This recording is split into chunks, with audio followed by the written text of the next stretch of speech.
Gateway International Raceway as NASCAR 2000 brings you Round 7 of the NASCAR Craftsman Truck Series. Currently under a rain delay here at Gateway International, 13 inches of rain in some parts of the St. Louis area. The rain has stopped. In fact, track drying, as you can tell, is progressing very nicely. In fact, word from NASCAR officials is that within the next half hour, we will probably be going racing, providing there is no further showers. Although we do have a lot of clouds in the area, it appears that the rain is over for now. In fact, the radar is looking very good. Jeremy Dale, I'm Marty Reed. And this is not new for the NASCAR Craftsman Truck Series this year. The rain delays have hit us at Martinsville, here, and a few other spots along the way. And the one place we really thought it might be fun to have rain was at Portland, where we had the tires to deal with it on the road course. But everyone doing a great job here to get things together and get underway. Of course, 2 jet dryers here, and that's going to help things out immensely.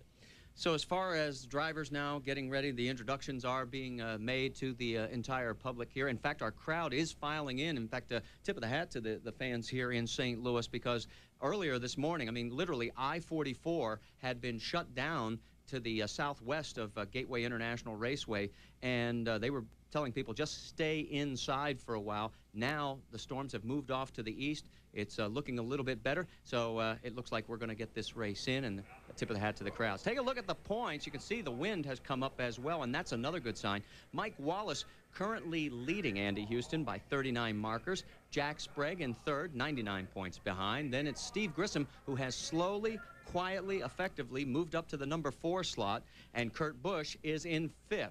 Now let's go down and catch up with our points leader, Mike Wallace. He's with Amy East. Yes, he is the hometown hero and qualified 10th for this race. Now, last year, Mike, I would have been congratulating you on a great qualifying run, but this year, a little disappointing. What happened yesterday? I can give you all these excuses, but the real end result is his driver screwed up a little bit down in 1 and 2. You know, he's got a great truck and running good, handling good, everything else, and driver just got too aggressive in 1 and 2, and I got pushing off at 2 and had to chuck up a little bit. But, you know, the Team ASC guys did a great job preparing the truck for here, and we're looking forward to trying to go to the front a little bit more. Being a St. Louis native, tell me what it's like to have all your family and friends out here and what winning this race would mean to you today. Well, it means a lot. You know, of course, I got a lot of family here, a lot of friends, everybody I grew up with, and my wife's family and everything. And, you know, it's just like anybody going back to their hometown. You want to win in front of people that basically a lot of people that didn't think you could ever be, you know, make a living racing, and then other people that are just good, strong fan supporters of the Wallace family in general. It seems like we're all from St. Louis, I mean, Rusty and Kenny and myself, and the fan base follows us all, just not one of us. So I'd like to bring home a win for the Wallace family. Well, if there's a Wallace that can do it this weekend, it will be up to Mike. He is the favorite here in St. Louis. Marty? All right, thanks, Amy. Let's take a look at our starting lineup. In fact, Greg Biffle will be on the pole. In fact, it's back-to-back poles now for Greg, as he had the pole in his home track in Portland. Jack Sprague lining up right alongside him. This could be a great battle. Randy Tolsma moves up to the number 3 spot, and we'll talk about all these guys moving up because of a disqualification. As we go through the starting lineup, we'll go through that and bring you up to date. It happened to Joe Ruttman, and in fact, as we move on down, you see the number 30 position, and I'll let you pick up the story from there, Jeremy.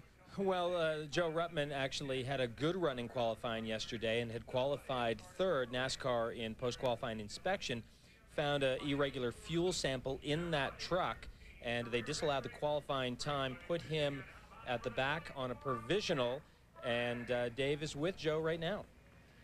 Well, Jeremy, of course, with that scenario, the first question you have to ask is, in a week where the Cranefus Racing Team and Jeremy Mayfield were penalized for fuel, why would the Dana Racing Team even come close to going there? So, Joe, what is the deal with what NASCAR found or what they think they found, and how are you guys dealing with it? Well, at this time, I haven't personally heard exactly. I've heard rumors, you know, but I've only heard rumors, color, additive, you know, so I you know, truly at this, as we speak right now, I have no idea. You know, it's just, as you mentioned earlier, you know, it would be obvious that you wouldn't want to bring this on to Dana and the Dodge, and the team's been doing extremely well, and to taint any of what we've accomplished early in the year in the fact that, you know, they're digging on this in this angle, you know, so I think anyone in their right mind realizes that we didn't do it, you know, but if they feel that there's something irregular there, they're making the balls and strikes call, and maybe there is something there that we don't know about. Well, and there could be a lot of things, guys. I spoke with his crew chief, Danny Gill, and Danny told me with all the cleaners and things that are used in the shop, any number of things could have happened. So they're going to do their own research in the Dana Dodge team, compare it with NASCAR's, and sort of settle this issue. Of course, the last word will be NASCAR's. As it always is in these cases. In fact, the fine has not yet been announced. Stay with us. When we come back, we're being told we will be racing at 1 o'clock Central Time, 2 o'clock Eastern. Stay with us. Delayed by rain here at Gateway International Raceway, but the track drying procedures are underway and making lots of improvement. We are going to be going green flag racing here in just a matter of a few minutes. Let's talk a little bit about the effects, Jeremy, that the weather is going to have now on this racetrack and what it means to everybody's notes. Well, you know, these guys started practicing here on Friday on a green racetrack, and that's what they're going to be faced with here is a green racetrack. But in terms of the notes that they would have from racing last year, which, by the way, was a night race, and that's a lot more consistent in terms of the racetrack, if the sun comes out today and heats up this racetrack, I think all these guys are going to be chasing this racetrack pretty much all day. Let's take a look at our track description here. It is a 1.25-mile oval. The front stretch a little over 1,900 feet, as well as the back stretch just a tad longer. And the banking, and this is really the interesting part about Gateway, turns 1 and 2, turns 3 and 4. Well, 1 and 2 are very different corners from 3 and 4. In fact, some of the drivers actually downshifting for turns 1 and 2 down to third gear to get a good pull off of turn 2. And, of course, using top gear through 3 and 4, which are much, much faster corners. Well, let's get down to the man who's going to start on the outside of row number 1. Jack Sprague is with Amy East. Thanks, Marty. And talking with Jack Sprague yesterday, you weren't too sold on shifting here at Gateway. We've heard a lot of different truck teams say they need to do it. Some say they'll do it when they need it. What's your viewpoint on shifting here at Gateway? Well, I figure if I shift, that gives me one more opportunity every lap to mess up. So, you know, we didn't shift here last year, and we led most of the race. And 2 years ago, we shifted, and we hurt a motor. So we're not shifting. We didn't shift qualifying. We won't shift during the race. And, you know, we've got a good enough motor that I don't feel like we need to do that. And it's just another step I don't think you got to take. No concerns, though, when the track conditions start to change and the tires start to wear off? You won't think you'll need to shift at that point either? I don't know. I tell you, Dennis is giving me a real hot rod here, and it don't seem to be slowing down. So I don't know what this rain will do to us. It surely cleaned the track off, but it'll get rubber built up back on it. We should be back to where we were, but these guys are giving me a great truck like they have every week, and man, this is a better truck than I had last year, and I had a great truck here last year. Well, Jack Sprague is running in the truck that he ran Phoenix at, and we all know how good he does at Phoenix. So look for Jack Sprague to be really tough here today. Marty? Well, Amy, also remember Jack Sprague has finished 3rd and 4th here and has led 97 laps. There's Dennis Conner, the crew chief, overseeing everything. And he's coming off 3 straight third-place finishes. So this team is on the verge of finding victory lane for the first time in 2000. Well, and you know, a lot of the talk has been about Andy Houston and Mike Wallace and why hasn't Greg Biffle been winning races coming off 9 wins last year. But everyone seems to be forgetting that Jack Sprague won this championship last year, and he didn't win the most races, but he's probably the most tenacious racer in this field and certainly the most experienced in the truck series at this point. Maybe we haven't talked about him too much, but a lot of the racers are certainly looking in their mirror for the number 24 GMAC Financial Services Chevrolet. And there is another guy they're going to have to be chasing today. That's our pole sitters truck. That's Greg Biffle's Granger Ford, and Dave is with him. And remember last year, guys, Greg Biffle told us before the race that he wasn't going to shift that truck, and then, of course, our audio picked him up, shifting all day long. Greg, what about it this year? Some of the teams have chosen to. You guys have, what have you chosen? Are you going to shift every lap or only under certain circumstances? Mostly under certain circumstances, but we got the truck and the transmission to be able to shift every lap if we have to. If the truck tends to be too tight in the corner down there in 1 and 2, we'll shift every lap. But, you know, whatever it takes to save the tires and fuel and, you know, try and get the Granger Ford in the winner's circle for the first time this year. Now, what about that? You made some radical changes before actually qualifying yesterday. And 2 years ago, you burnt the right front off the truck. Any concerns there on your right front here? Not really this year. A little bit of concern last year, but this year we've come with a package that'll last, I hope. I got my fingers crossed, but not as much camber gain in the right front, and it tends to make the tire last a little bit longer. But we're just excited to start up front beside our rival Jack Sprague, and we're just ready to race today. Does it feel good to be back at a track where you do have a victory and to start this whole victory thing over again, you hope? Exactly, you know, and I thought we had a great opportunity last week at Portland, but, you know, just fell up a little bit short at the end there. But, you know, we're excited to come to a place that, another place we've won at and try it again. This was run in August last year, guys. Hopefully he can repeat the feat in May. And the number 50 being pushed out onto the starting grid area, and Biffle with his 10th career pole, back-to-back after taking the pole at his home track at Portland last week, and has a very good legitimate shot at winning this race. And you mentioned it, you know, he's 8th in the points, which is 4 worse than he was at this point last year. But you and I were talking, that really isn't indicative of what kind of season he has had. No, they had a really rough race at Bakersfield, no question about it. And Bobby Hamilton, you know, was kind of in a class of his own at Martinsville. But aside from those 2 races, in the other 4 races, Greg Biffle has been in the thick of it, and they just have not had the luck that is necessary to win on a regular basis. And they had a lot of luck last year, but Greg Biffle, they're going to hit the combination, and they're going to win some races. You can bet on that. And maybe today is the day. As you can see, the entire crew bringing out all the trucks here at the Ram Tough 200 at Gateway International Raceway. Stay with us. International Raceway for the Ram Tough 200 by Pepsi. Our weather delay, about we're 20 minutes into it right now, but the track is drying. The trucks are being pulled out onto the starting grid, and the crowd has turned out. And tip of the hat to everybody in the St. Louis area, as it was just awful earlier this morning. There you see the jet dryers still doing their thing, finishing up the track drying process. Marty Reed along with Jeremy Dale, Dave Burns and Amy East trying to keep their feet dry down in pit lane right now. And earlier this week, Jeremy, some of the drivers from the NASCAR Craftsman Truck Series, with the help of Tiffany Tolsma, wife of Randy Tolsma, took a visit to St. Louis Children's Hospital. And I think the drivers and all of us that were there got more out of it than probably the kids. The Children's Hospital, established in 1879, specializes in the treatment of pediatric illnesses, injuries, and congenital disorders, and it's ranked as one of the best children's hospitals in the country. They have 235 beds, and of course, the guys took hats and all kinds of posters and cards, and the kids were just amazing. I mean, just to see them light up those smiles, it was worth it. And best of luck to all the kids over there, and thanks for letting us come over and share the day. Yeah, what a great day. Where do you want to go? Well, I'll tell you, the great thing here is that, you know, the fans have shown up. The drivers are ready to race. But I'll tell you, everyone's going to be chasing this racetrack, and one of those guys is going to be Randy Tolsma. I think Dave is with Randy Tolsma. I am Jeremy, and of course, the Children's Hospital, very near and dear to Randy's heart. Something else close to his heart are his boys, and his boys have been working overtime this weekend. A story we're going to cover throughout the broadcast today is what has happened with the Impact Motorsports team. Let me just give you this much right now. Randy's guys have been working 2 trucks, the 25 and the 86. And Randy, how's that been affecting him? I mean, you guys had a lot to deal with this year already. Now you got them kind of working double duty. I have a good group of people.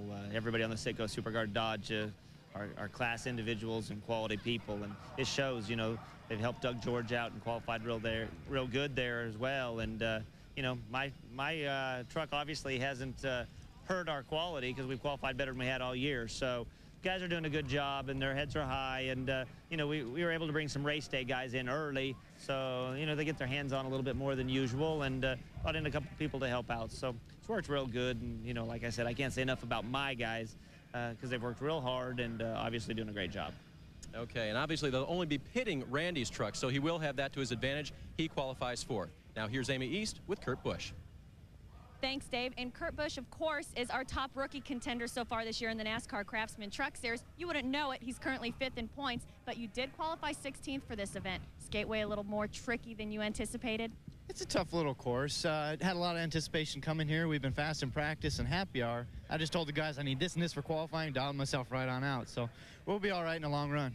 How do you feel about coming to some of these tracks for the first time? I mean, obviously, you'd not run here at Gateway before, I'm assuming. This place just had to you know, amaze you at the odd shape of this track. Yeah, I rode around with Steve Grissom. We questioned each other who built this place, and it's quite a unique track, and it's got a lot of different racing lines, but they're hard to run. So I hadn't been to Portland. We had a good time there, and we're looking to have just a consistent run here this weekend. Well, you've been consistently good all year, and good luck again today. Thank you, Amy. Well, let's take a look at the rookie point standings coming into today's race. Kurt Busch in command right now, as you probably would expect after the kind of results that he's turned in. He a total of 38 markers ahead of Carlos Contreras, Kenny Martin, John Young, Jamie McMurray round out the top 5. Now, you heard that you know, interview with Randy Tolsma, and Dave alluded to the problems surrounding Impact Motorsports. That is the 86 truck. normally driven by Mike Cope. And again, this is one of those stories where it depends on which side of the story you're listening to. Mike Cope says that he was dismissed. Team owner David Hodson says that Mike Cope and Brian Berry and several crew members quit. And the end result is Doug George, who was the crew chief on Carlos Contreras' number 12 Hot Wheels Dodge, is now back in the saddle. He's driving the 86 and will be for this race. What happens after this race is still anyone's guess. And Amy, let's get more on this story with you down in pit lane.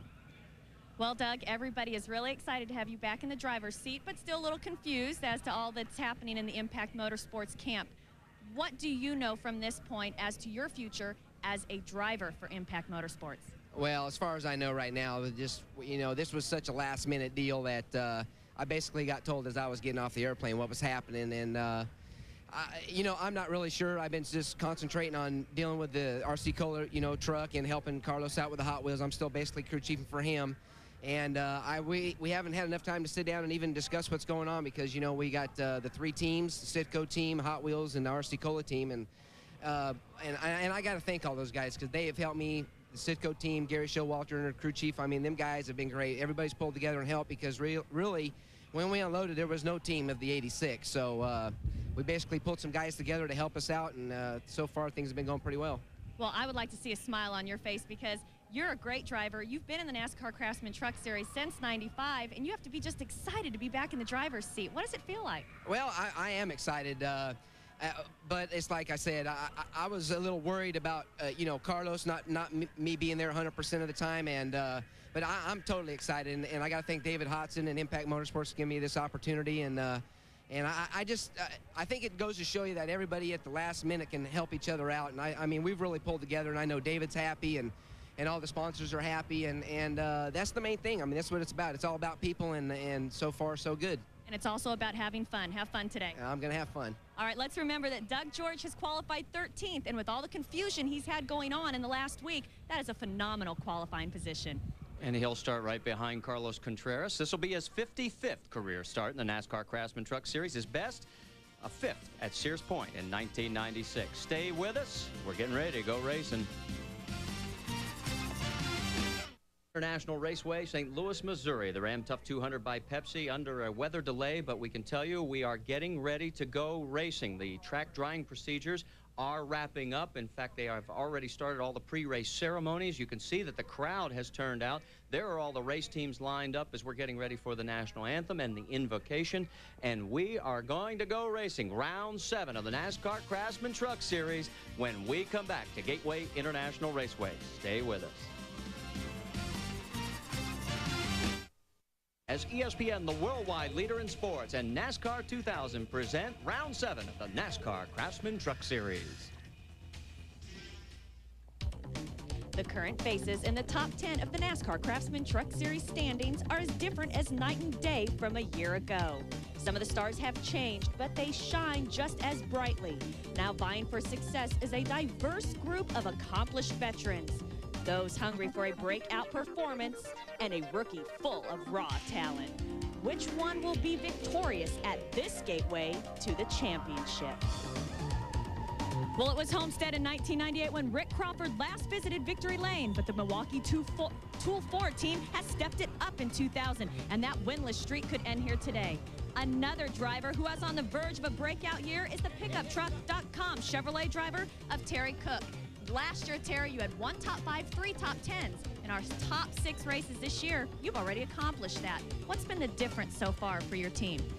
This is the first year we've had the same returning crew chief from the previous year. The whole team, including the owner, has stepped up to the plate. We've added a lot more resources to our program, and we've got some good sponsors aboard. All right, well, Terry Cook and Rick Crawford are due for a win, and they'll do everything possible to snake their way past those cats and find it today. Last year, Gateway was a night Andy Houston would rather forget.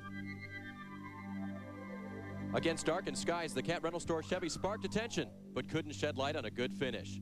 Limited repairs left the team in the shadows in 25th. His 2000 season is brighter already. 2 wins in the light of day. They haven't been easy, but Houston and his team have found a way to burst through. He expects the sun to shine brightly on him today in St. Louis. And this team is beaming with confidence after wins at Homestead and Portland. He's only 39 points behind Mike Wallace, the points leader. The question here today is, you guys only qualified 6th, although Rick Wren didn't seem too disappointed with that because you backed up your practice times. You feel the same way, Andy? Yeah, really I do. Our Cat Reynolds Store Chevrolet has been really good all weekend long. We qualified a 34-39. Well, on about 30 lap tires, we could still run a 34-40. So the truck stays pretty consistent, and I'm looking for some long runs today. And, you know, I feel like it's a place that owes us a little bit, and we're going to try to make it 2 in a row. And a 34-40 all day long may just get Andy Houston to victory lane. Day or night, the NASCAR Craftsman Truck Series rocks the asphalt at Gateway. They race door handle to door handle, scrape the walls, and battle it out until the checkered flag falls. But just because you found success here before, there's no guarantee you'll be in the spotlight again. Racing, like any other sport, is very mental. This time last year, Greg Biffle had recorded his first victory, was 4th in the points. This year, he's still looking for victory number 1 and is 8th in the points. He says it's not bothering him. What do you think, Jeremy Dale? Well, you know what? I believe him. I think that aside from a couple of races, they have been strong. They won 9 races last year. This team has not forgotten how to win races, and they will win in the year 2000. And he's going to start from the pole today, his 2nd in a row. But don't count out the man starting right alongside of him, Jack Sprague. He has finished 3rd and 4th here in the prior 2 races at Gateway, and he has 3 thirds in a row. He's 3rd in the points again. He's ready to win for the first time in 2000.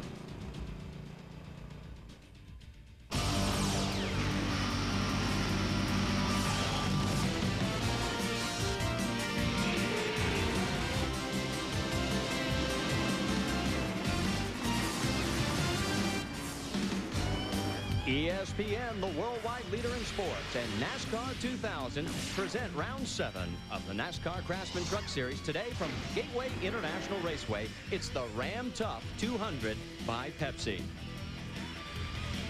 Take a look at the championship points chase. After 6 rounds of racing, Mike Wallace has a 39-point lead over Andy Houston. Jack Sprague is in 3rd, just 99 back. Steve Grissom, 4th. Kurt Busch rounds out the top 5.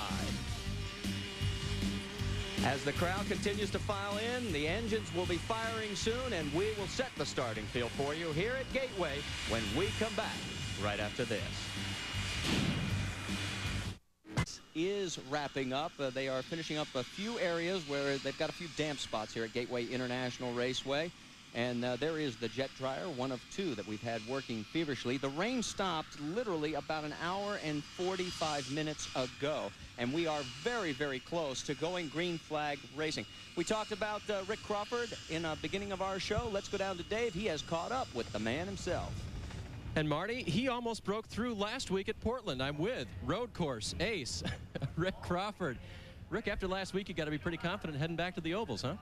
Now this team's got a lot of strength and a lot of backing to it, and you know, we've been wanting to show our potential all year, and last week we followed them to a 5th place finish at Portland, and this week we had our best start this year. So Milwaukee Electric Tools Ford pretty good, and team's been working. Mike Cheek, the whole team's been working awful hard this weekend on it, and got a good start, and I hope we have a good finish at the end of the day.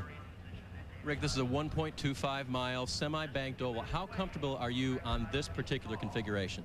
I love this racetrack. It reminds me a lot of Phoenix, and we run real good out there. And anywhere you come to that NASCAR comes to, that you have the kart, Indy cars come to it or whatever, you got to know it's a nice facility for us to come to. Okay, that is Rick Crawford. Amy's standing by with one of the patriarchs and the crew chief of the 43 truck. Thanks, Dave. And we all have expected a lot out of Steve Grissom this year, and his crew chief, Fred Wanke, has got to be excited thus far, quietly sitting 4th in points. Today starting back in 14th. Yeah, we've kind of snuck on him a little bit. The Dodge by Petty is running good. Steve's doing a real good job. The biggest thing is we're getting to know each other a little better. It's kind of hard, you know, when you look at the teams that's in front of us that's been together for years. So, you know, we're learning every week, doing better. The motors are better. The motor room's working hard. The car people are working hard. Dodge is working hard. So everybody's working hard. We're doing good. All right, well, Steve Grissom is going to give it his all. Again, he's not run here at Gateway before, so 14th is not that bad. But like Fred Wanke said, quietly, they'll definitely be working their way up towards the front. Well, Grissom finished his worst this year at Homestead, which was 11th. And last week, of course, at Portland, he was 8th at the last time out. And the key here is he's always finished better than he started. Yeah, he seems to race very, very well, and he was particularly impressive at Bakersfield. But you know, I think Fred Wanke hits the nail on the head. The communication is so critical, and you look at the teams that are in front of them in points, and they've been there, and they've got their lines of communication open, and they're communicating well, and they're just catching up, but they're catching up very, very quickly. Another guy who is coming on strong is Brian Refner. Dave Burns is there. And he drives the Johns Manville Chevrolet. And, you know, his boss, John Menard, was here. He had some other commitments he had to run off to. How about it, Brian? You do better when the boss is in town or when you send him home like this? Well, I don't know. We're hoping to do well when he's here and when he's away because, you know, we want to have a good year. We want to have a good finish here. So, you know, John's not here, but we're going to have a great race today. What about last week? Another guy, an Oval Tack veteran who ran 7th at Portland. You guys, did it build the confidence for you, or was it just sort of like a one-off for you? Oh, it really was a confidence builder because I wasn't able to run at that track last year. And for me, road racing is knowing the track. And we didn't have a whole lot of practice. And you know, I was really happy with that finish. The guys dug in, and Les Bach, you know, come up with a good setup that was comfortable for me. And, you know, we go back there again, we'll be all the better. Okay, if Brian can take home the win today, it would be his first. A guy who has won before and here at Gateway is standing by with Amy. Thanks, Dave. And Rick Corelli has been successful here at Gateway. Starts 9th today. Rick, are you pleased with your qualifying run, or did you expect to be a little bit quicker? Well, actually, I expect to be a little faster. We were in the top of the sheets all weekend, you know, the top 5, and I tried to get a little too much getting into 3 and got a little loose. But, hey, we're up front. You know, we've been in the back before, and this is really good. I like this racetrack, and we're coming back after 98, so I left 99 at home, so maybe we can have some success here again. Okay, well, good luck to Rick Corelli. He told me just before the driver introductions that he is constantly consistent, and so look for him to be running just as fast during the race as he ran in qualifying. Dave Burns? Let's get a quick thought from Dennis Setzer. Dennis, we were sort of sitting in your trail yesterday talking bench racing here. What did you guys decide to do as far as your transmission, shifting, not shifting here at Gateway this weekend? We've got it available to shift. You know, if you get in a situation where you get bogged down off a corner, I can throw it up in another gear. On a standard deal, probably I'm out by myself. I won't shift, though. And what about the gearing, Dennis? Last year we felt, and we got it confirmed with you, that maybe you had the wrong gear in there. You feel better about that this year? Got the same gear. We'll see. Now, wait a minute. You kept the same gear as last year? Is that true? More or less. You know, the times have slowed down a little bit this year. I don't think none of the times are as fast on the track. So maybe that gear's the gear of choice this year. We'll wait and see when the race is over. All right, Marty, pay attention. They go with the same strategy in the one truck as last year. Well, the one thing he changed was the chip. Howard Comstock told us last year they went with an 8,800 RPM chip. This year they're going with 9,000, and that's why they're going to stay with the same gear. Look at this crowd. They have really come in. Despite all the foul weather in the area, we're getting ready to go racing at Gateway. Stay with us.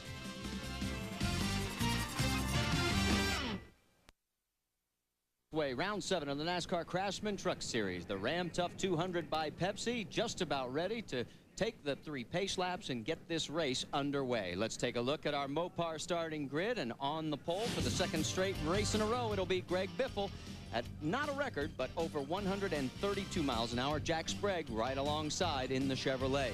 Back in row number 2, Randy Tolsma, his season best qualifying performance alongside of Terry Cook. Then back in row number 3, Andy Houston alongside another season best for Rick Crawford. Row number 4, we find Brian Refner and Dennis Setzer, a Chevy and Dodge combination. And then Rick Corelli and Mike Wallace round out the top 10. And row 6, Brendan Gaughan with an impressive performance, and Carlos Contreras starts on the outside of row 6. Row 7, Doug George replacing Mike Cope in the number 86 truck, and there is Steve Grissom on the outside of row 7, the number 43 Dodge. Row 8, Jamie McMurray, and there's Kurt Busch. The number 99 Exide Ford starts on the outside of row 8. Row 9, Lance Nork, the number 90 Chevrolet, and Jimmy Hensley, the number 16 Chevrolet. And row 10, Rob Morgan, the number 46 Ford, and Marty Houston in his Chevrolet. As we move back into row number 11, Randy Renfro, B.A. Wilson in a Dodge Chevrolet combination. Then it's Kenny Martin and Brad Bennett in row number 12. Row 13, Lance Hooper and David Starr. Starr coming off a Winston West win just a couple of weeks ago at Las Vegas Motor Speedway. At row 14, it'll be Rich Woodland and Tom Powers. Then in row number 15, Coy Gibbs, the last to make it in on the time. And then Joe Ruttman, after the improper fuel has been put into the 15th row on a provisional. Also on provisional, Randy McDonald and Ryan McGlynn. And then in row 17, John Young and Andy Gensman. Young coming off a great run, a 10th place finish where he was second at Portland, fell back because of a fuel pickup problem in the late stages of the race. So there is the 34 trucks lined up, and there is Joe Ruttman. Now, what happened in post-tech inspection yesterday, in case you're just tuning in, is that Ruttman's truck was found to have improper fuels, and that was a penalty, which obviously he lost his 3rd position on the qualifying sheet, was moved back in a provisional spot, and therefore finds himself way back in this field. And the trucks begin to roll off here at Gateway International Raceway. Our race analysis, 160 laps. It'll be 200 miles. The purse over $500,000. The pit window, well, tires are not going to be the factor here because you're going to have to stop for fuel first. And the race record, Greg Biffle set it last year at just over 111 miles an hour. Now, the race fact there, no NASCAR Craftsman truck driver has ever had his career best. Obviously, that does not include the 2 race winners. They had prior victories before they came in. We'll have the start of today's race here at Gateway when we come back. Stay with us.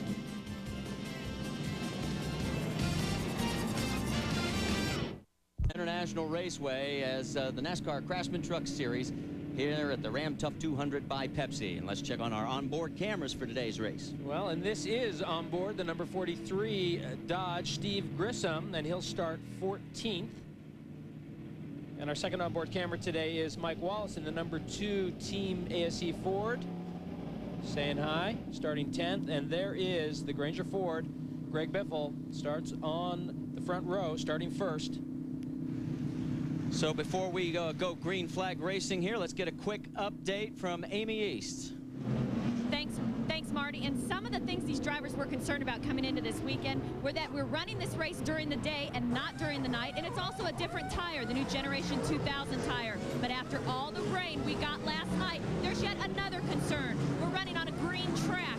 So that happy hour truck they had last night is no longer. There'll be a lot of chassis adjustments and tire pressure changes on that first round of pit stops. Dave Burns. So a good question, Amy, would be, are they going to go to the shifting mode? Might they have to do that today? We heard a number of drivers in our bonus pre-race coverage tell us that they may or may not shift depending on the circumstances. Get bogged down behind somebody slow in turns 1 and 2, you're going to want to shift to get yourself back out of that hole. Late in the race, you may need to use it as well. The point is, the main thing to remember is that there's not a whole lot of difference between that high gear and 3rd gear. Some have said up to 400 RPM. Others only about 200. So moving from 3rd to 4th, that is high gear, is really not that big a shift, but it can really help you, especially getting out of the slowest corner on this track, turn number 2. Well, and I think you guys really hit both nails on the head there because the track conditions here, as Amy said, very, very different than yesterday afternoon and certainly very different from qualifying. And we will see a lot of chassis adjustments. I think we're also going to see a lot of shuffling within the field in the first 50 laps or so before those guys can get in and make those chassis adjustments. Some guys are going to just have good trucks, and some guys are probably going to go backwards. I liked Dave's bonus coverage. A rain delay has now become bonus coverage. That's good. I like that one. We'll have to remember that for all of our rain delays. 1 lap to go, and we are going to go green flag racing here at Gateway International Raceway. And our rain delay will be just about 49 minutes from the time we would have originally started this race. So let's take a look at the top 3 drivers with what we would call arch madness. The average finish at Gateway, Mike Wallace, Andy Houston, Jack Sprague. They're the top 3 in points. And look at Houston, has not had good fortune here at Gateway. Well, it'll be interesting to see if they can bring all the good fortune they have had so far in the year 2000 to this racetrack, because they have had some good luck. Yes, they have raced very well. They've had good trucks, but they've had the good luck. And let's see if they can bring that to Gateway today. So as they make their way down into turn number 3, the lights are out on the pace truck. The field is forming up, all 34 qualifiers, and we get ready to go green flag racing here at Gateway International Raceway. And the fans have turned out a lot stronger than we all thought it would have been after all the rain, some of it up as much as 13 inches in the St. Louis area. Pace truck has pulled off, coming out of turn number 4. The Ram Tough 200 by Pepsi. Round number 7 of the NASCAR Craftsman Truck Series is now green.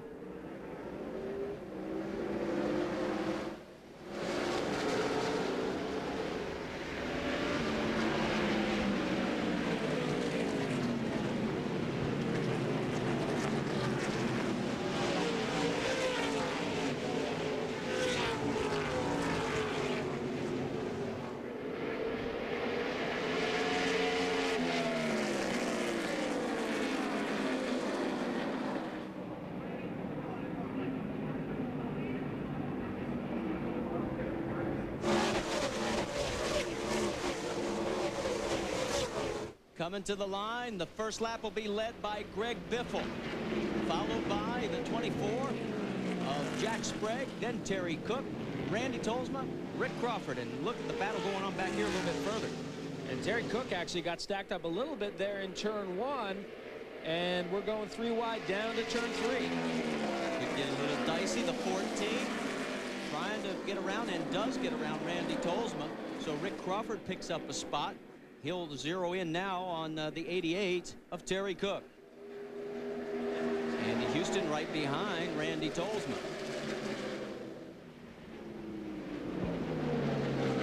This is down into turn 1. This is where Cook kind of got stacked up the last lap, and you can see, oh yeah, he's loose, very loose, coming off turn 2, and that'll give Crawford a run down the back straightaway. So Terry Cook in some trouble. Here we go. We're going to try this 3 wide again. I think not. There goes underneath Rick Crawford. Can he hold on to the position? Cook on the outside. And it is. Crawford will take over the spot. And here comes Randy Tolsma with the 60 of Andy Houston in tow. This is where we saw Terry Cook on the last lap get quite loose. And he's kind of hung out on the high line there with Tolsma underneath and Houston as well. So another drag race down the back straightaway. That's side by side into 3. Tolsma has to back off the throttle a little bit. Cook seems to like that turn 3 and 4 high line, although it's still not paying enough dividends. He's holding on to the position barely as we cross the stripe. Well, he hasn't had much choice these last 2 laps to run that high line. And you can see he's forced to run that high line down through 1 and 2, and it looks like Tolsma's got a nice run on him coming off 2 on this lap. So Terry Cook getting settled in. You can see the leaders now with about a half a second to a second lead on Rick Crawford, and another 6 or 8 car lengths, truck lengths back to this battle for 4th. Well, these two are going at it again for another lap. They have stayed together side by side.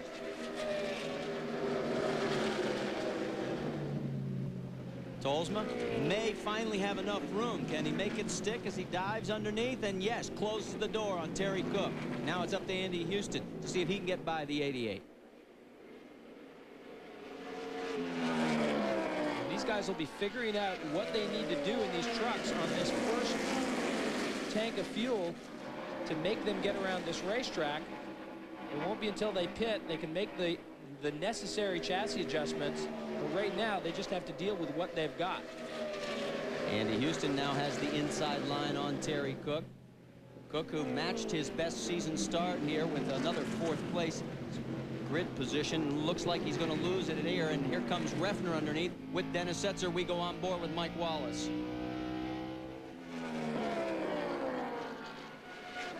And on the back straightaway, Refner now trying to get underneath.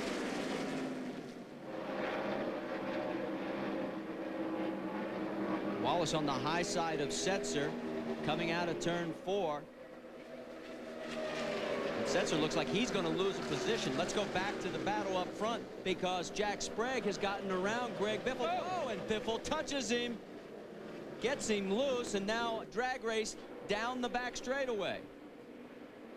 Biffle tries to move him over a little bit. And did I see him point a finger at Jack? Well, you know, that's interesting. I don't think Biffle did that on purpose. I think that's Randy Goss saying save the tires. You're going to need them the last 30 laps. You don't want to slide these trucks around too much on this green racetrack. I don't think Biffle hit him on purpose. I think he just got caught out there. And I think probably Sprague, we didn't see the lead into the pass. I think Sprague was probably better off turn 4, got a run down into 1, but Biffle looks like he's a little bit faster in 1 and 2. Let's go back and see what happened. There's where he gets him loose. Well, he gets him loose by giving him a little nudge there, and I think that Greg Biffle was thinking, I want to get on the throttle and get a run out of 2 down the back straightaway, and Sprague just wasn't on the throttle quite as early. On board with Greg Biffle. We've completed 9 of 160 laps. You hear him go down to 3rd gear there. Greg Biffle clicks it down to 3rd gear right in the middle of the corner. There's the upshift.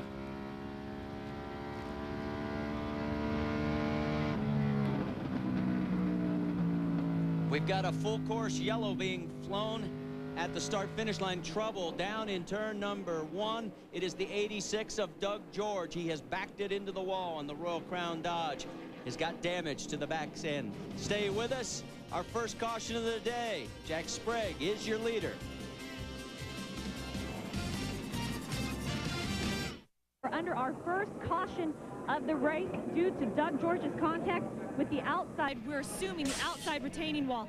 Tried to get a word with some of the crew members as to what happened, but they are feverishly working now, hammering on the left rear side of the 86 truck. Doug George is also getting some assistance, of course, from the Super Guard Citgo Dodge crew members and trying to get this, oh, it's bad. Very disappointing. He's going to have a lot of tire rub on both of the rear tires of the 86 Royal Cola Dodge. Well, last year he finished 17th running in this race, and here is our look at Joe Ruttman, and he is moving up. He has already gone 10 positions up to the 20th slot, and so Joe Ruttman on the move. Well, we expected to see Joe Ruttman on the move, and this is a nice opportunity for him to get a yellow, kind of establish that position, and then work forward from there without losing too much track position. We should also tell you Jimmy Hensley did make a pit stop. Don't know exactly the reason why, but that's going to move him to the back of the field as well, as everybody is still on the lead lap as we're working lap number 13 of 160 here at Gateway International Raceway. Yeah, Hensley, I saw Hensley's truck in the pit lane. They did not change tires. The hood went up on the truck, and the crew went under the hood and then sent him back out onto the racetrack. So we don't know exactly what's wrong, but they were under the hood of that truck. And Doug George making his way back out onto the racetrack. You know, you mentioned Hensley. He had a great run last time out at Portland, where he came home in the 6th position. And this is his 112th truck race. Looks like they got the tire rub taken care of on the Royal Crown Cola Dodge. Don't see any smoke. Not going to be very good aerodynamically, though. No, well, we'll wait to see that thing get loaded up in the corners here at Gateway before we know really where they're at with their tire rub. And we're about ready to go back to green flag racing. Roy Selby has it in hand, and we're back underway. Jack Sprague in front of Greg Biffle. 3rd is Randy Tolsma. So Tolsma able to get around Crawford up into 3rd position. Look at Biffle tucked in right behind Jack Sprague. Some side-by-side racing between Mike Wallace and the number 2 and the number 3 of Brian Rebner, and another pair going after it with Rick Corelli inside right behind him. And a battle for the lead coming to the stripe. Biffle, Sprague early in this race. This is the 2nd time these guys have been rubbing each other. That's Max Jones spotting for Greg Biffle. He tells him he's clear, and he retakes the lead.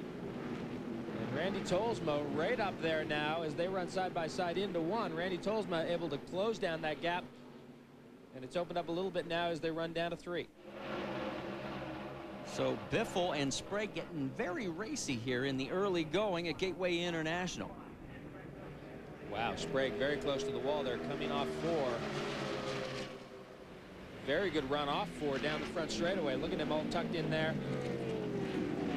That last lap at 34.8 seconds. That's 1 second slower than his qualifying time. Remember, he's got a full load of fuel and a green track. And there is a good look at Kurt Busch, who right now is up to 10th position. So Kurt Busch certainly on the move.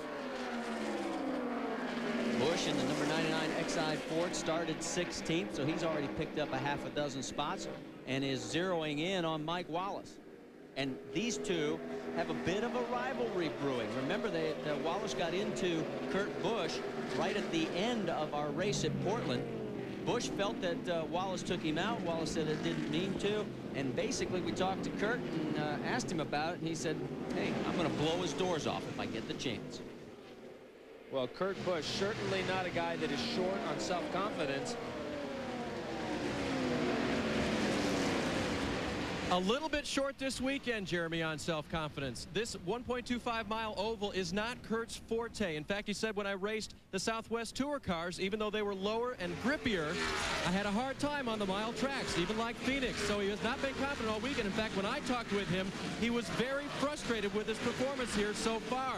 So he's still learning the mile ovals, the flat mile ovals, as he calls them. Looks like he's learned it pretty well today, and I think the tussle with Mike Wallace is the least of his concerns on this type of track. Well, he's got 4 top 10s in 6 races, and for a rookie, the record is held by his Killer Bee teammate Greg Biffle, who had 12 in his '98 rookie campaign. Well, you know, he can say that he's a little short on confidence, but the bottom line is when this guy gets in the truck, he really knows how to race, and he races aggressively. And at Phoenix, he actually was too aggressive. He was really sliding the truck around a lot, but if the Roush guys can keep control of Kurt Busch, he will be a factor. And there is Tolsma now, just a few truck lengths behind Jack Sprague, as Biffle is now out to, oh, yeah, Biffle only about 3 truck lengths in front of Sprague.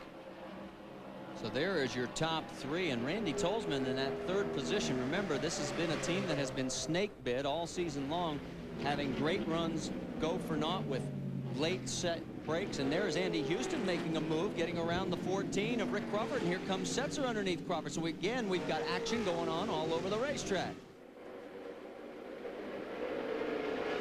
And remember how strong Dennis Setzer was here last year. And we already talked about their problems with the chip on the engine and hitting that rev limiter in the race. And I thought he could have won that race last year if it hadn't been for that problem. Well, he finished 2nd in '99, 13th back in 1998, and right now he's zeroing in on Rick Crawford and is going to take that spot away. So move Setzer up to the 5 slot. Stay with us. We've got to take a commercial break, but a lot more is still to come from Gateway International Raceway.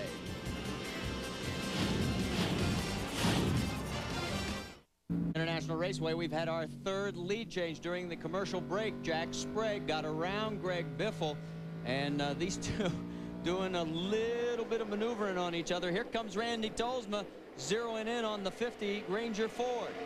And Tolsma had it up inside Biffle the last lap in 3 and 4, and now he makes that stick. And I think Biffle now struggling a little bit with his truck. And here's the pass down into turn 1. Now watch Biffle here. He tries to hang on to the position, gets up high. Look at the big wiggle there. And you can see Greg Biffle now struggling just a little bit with that truck. And the question of tire wear will certainly be talked about down in the Biffle camp. And Randy Tolsma has now opened up about 3 truck lengths over Greg Biffle. So the top 3 has shuffled as Sprague, Tolsma, and then Biffle. And for Tolsma, this is his best start since St. Louis here last year, and he has led 33 laps here in the past, so he likes this racetrack. Lots of radio chatter from Randy Tolsma, but it's all positive. Just a tick tight off of 2, awesome off of 4. He says he gets a little aero tight when he's behind the 24 truck, but guess what else he said about Jack Sprague? He radios in, you know what? When the 24 points that thing, it goes, doesn't it? So Randy knows he's got some stiff competition up front. But right now, everything good in his camp. Well, no one's ever accused those Hendrick trucks of being short on horsepower. And look at Kurt Busch now. That is a battle for 7th. Busch in the XI Ford. And look at Joe Ruttman from his 30th starting position, knocking on the door of the number 14 Milwaukee Tools Ford as well. And no, don't do this 3 wide, guys. It won't work. Well, not down into 1. Here we go. Hang on. Somebody's got to give. Yes. Ruttman says discretion is a little better part of valor. Oh, a little wiggle by Kurt Busch. And that's the identical wiggle we saw on Biffle's truck just 2 laps ago. Let's get an update on Joe Ruttman, Amy. Well, he is definitely the man on the move, and they want this bad. After having to start back in 30th position, you guys can now see he is running solidly in the top 10, and he's not giving up. He's gotten a truck or more a lap since the green flag. So right now he's reporting the truck's perfect and that he wants it bad. Let's watch Joe Ruttman. I have a feeling he's going to make his way up to the front here, maybe within the next 8 laps. Boy, how about this? You got the youngster, 21 years old, Kurt Busch, and then the number 99, and then the oldest guy in the field, 55-year-old Joe Ruttman right behind him. I got a question for you. We saw the serial scoring. How about as we go back up front, is he using those tires too much? Well, he may not be worrying about that. He may feel that he can afford to burn a set of tires off the truck to get up to the front and get some track position. We've got problems. Oh, we had a spin. John Young took the CMP Ford around for an unscheduled tour of the racetrack. Looks like he's got it back underway. Not too worse for wear. Don't think he hit the wall, but and no yellow has come out, so we'll see if he makes his way towards pit lane. That's the battle up front. Sprague with Tolsma closing in, and there they go around John Young, who has slowed markedly. Let's go back and take a look. And this is coming off turn 2. We don't really see what leads up to that, but certainly the truck backwards when we see it. And there looks like there's something under the truck, and we can't really tell what that is. Maybe he broke a sway bar or something like that, but certainly he is headed for pit lane.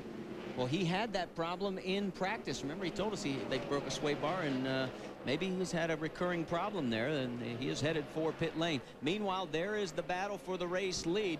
Jack Sprague in front of Randy Tolsma. And you can see Sprague running a little higher than Tolsma coming off turn 4. Well, we have completed 31 laps, now 32 here at Gateway International Raceway of the scheduled 160. And Jack Sprague is your race leader. Board with Greg Biffle, the man who won that race last year, and he is in 3rd place behind this battle for the race lead. Jack Sprague in front of Randy Tolsma. And Tolsma continues to push Sprague very hard. You can see that gap now back to Biffle at about 1.5 seconds. And boy, Randy Tolsma keeps it glued to the bottom there through 3 and 4. But he doesn't get off 4 quite as well as Sprague.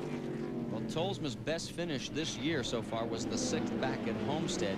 His worst was 31st at Phoenix. Last time out at Portland, he was 29th. And you hear that and you say, my goodness, this team's just awful. But that's not the case. They have had misfortune one right after the other when they have been in contention to win a race. Let's get an update on our race leader, Dave Burns. Marty, for anyone that missed the beginning of the race, Jack Sprague and Greg Biffle got together. Now Jack is radioing in that the fender is bent, and he's a little bit tight in that truck. He's a bit concerned about it, and they plan to raise the track bar when he comes in at their first opportunity.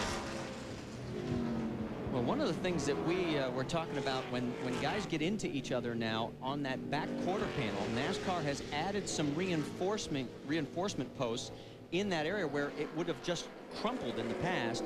Now all you got to do is touch somebody and you're basically hitting their frame and you're going to be able to move them. Well, and that's the thing, and you saw how light that touch was from Biffle, but because that was essentially chassis on chassis with those new reinforcing bars, that had a big effect, and you saw Jack Sprague get very sideways. But having said that, I'm surprised that there's damage on that truck. And full course, we have the caution out here. And the word from NASCAR officials is we have debris on the racetrack. So it might be because of that truck. Coy Gibbs is being pushed down pit lane. He may have deposited something on the track.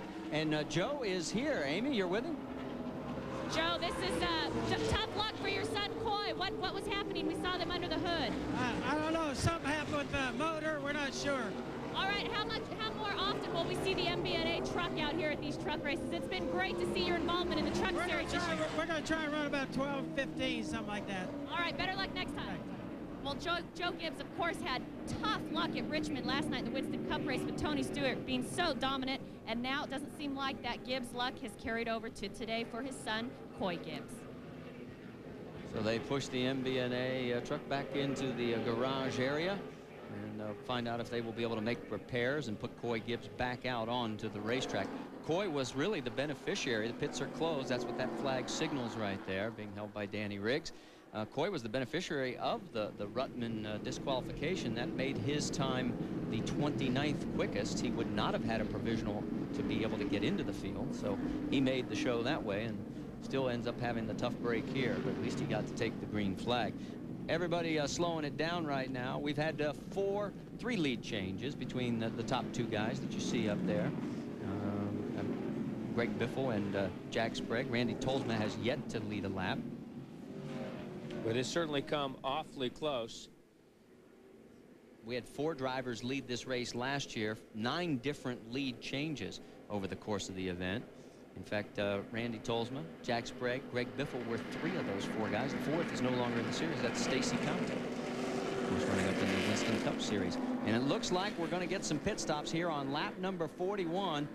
Race leader Jack Sprague leads him on down, and you enter the pit lane here on turn number 3, so it is a long way around. 45 miles an hour is the pit lane speed, and whatever you do, don't pass the pace truck. So Sprague, who is pitted all the way down towards pit out, will now make his way along this 1,900-foot plus straightaway, and there is Joe Ruttman, who has to 6th place right now. What a great run, Amy. Yeah, he'll hit his pit stall first. He's complaining of a loose position off of turn 4. So they've made a slight air pressure adjustment on the right side tires as they now make sure both tires are back over across the wall. Jack's down, fuel's good. Joe Ruttman's out of here. Dave Burns. Leader Jack Sprague in right side tires. There's that track bar adjustment. They got the bar in. Now Howard Shipwatch basically adjustment on Jack Sprague. Right side tires and fuel for Randy Tolsma. No adjustment. And Greg Biffle went for left side tires, guys. So this is going to be a little interesting on the old strategy. Remember in the NASCAR Craftsman Truck Series, as Sprague does get out first, and look out for that water there, guys. You can slide right off into oblivion. The NASCAR Craftsman Truck Series rules only allow a 2-tire change under yellow. So the choice of right or lefts can come back to haunt you if you make the wrong move. Well, that's interesting strategy by the Roush team there to take those left side tires, but that certainly leaves them in good shape later on in the race because they can now take 2 sets of rights. And the only left of all the leaders was Greg Biffle. So it'll be interesting to see how it unfolds. Stay with us. Joining us here early in the race, we're in our second caution. Look at the contact. These two duked it out last year. Jack Sprague in the 24, Greg Biffle in the 50. They have swapped the lead several times already, 3 to be exact. Look at Biffle getting a little loose there. Randy Tolsma in the Super Guard Dodge right behind in 3rd place. In fact, right now, we have a Chevy, Ford, Dodge trio up front. And the manufacturer's battle, you want to talk about parity? Well, Chevy has 40 points, Ford 38, Dodge 36, and each manufacturer has 2 wins in the 6 rounds of racing. You can't do much better than that. So right now, you see the lap vehicles moving up to the inside. The 31 is John Young, as he is a lap down. In fact, we have a total of 26 trucks still on the lead lap. Oh, Young coming out a little bit. Jack Sprague on the point. Several trucks behind the wall right now, and of course Coy Gibbs still back in the garage area. Green flag is out. The debris has been cleared, and here we go, restarting on lap number 45 of 160. Sprague, Biffle, Tolsma, Houston now in 4th, and look who is in 5th place. Mike Wallace, the Ultra Bad Boys, had a great pit stop. And Kurt Busch there in 6th. Ruttman fell back a little bit. He's in 9th. Randy Renfro with a good stop. He's up to 10th. On board with Mike Wallace, that's Andy Houston right in front of him. You're on board with the points leader, and the guy in 2nd place is right ahead of you.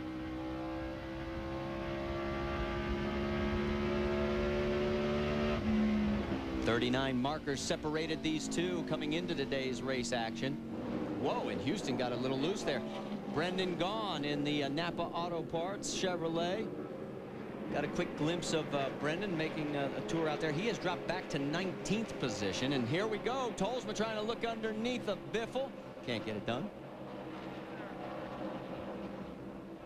Biffle stays on that high line. Inside. That's Max Jones talking to Greg Biffle. We're on board with Biffle. Inside. Inside. Inside. The 60's coming too. Inside. Inside. Inside. Well, Biffle had to get out of the throttle there. And you can hear the gear change there from third to fourth, loses a bit of momentum, and that'll really help the 25 truck. Back on board with Biffle.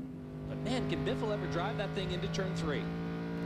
He's taking it deep in both corners. And look at the trucks behind him that have closed up. Andy Houston, Mike Wallace, Kurt Busch, all of them right there. Mike Wallace also, we got a little higher than I think he wanted to that circuit. Whoa, Biffle came close to the wall. Down the back straightaway, 1,970 feet. On board now with Mike Wallace again. Feathering that throttle a lot. And he's wanting to take a run at Andy Houston here, going down the front straightaway. Able to get to the throttle a little bit earlier.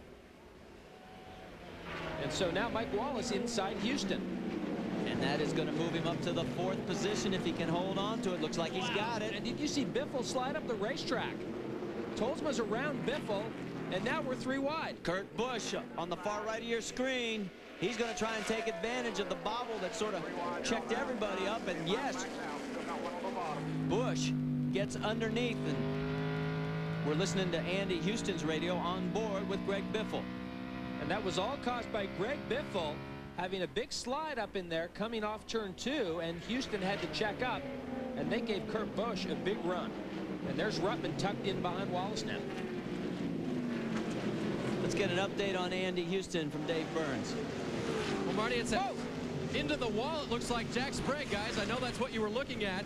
We'll keep up to date on him. As for Andy Houston, things are okay. They changed right side tires, made no adjustments, and it's that sliding, Jeremy, that you were talking about that they're trying to avoid. That's been the word from Rick Wren, the crew chief, all day. Andy, keep those tires under you. This track is still pretty green.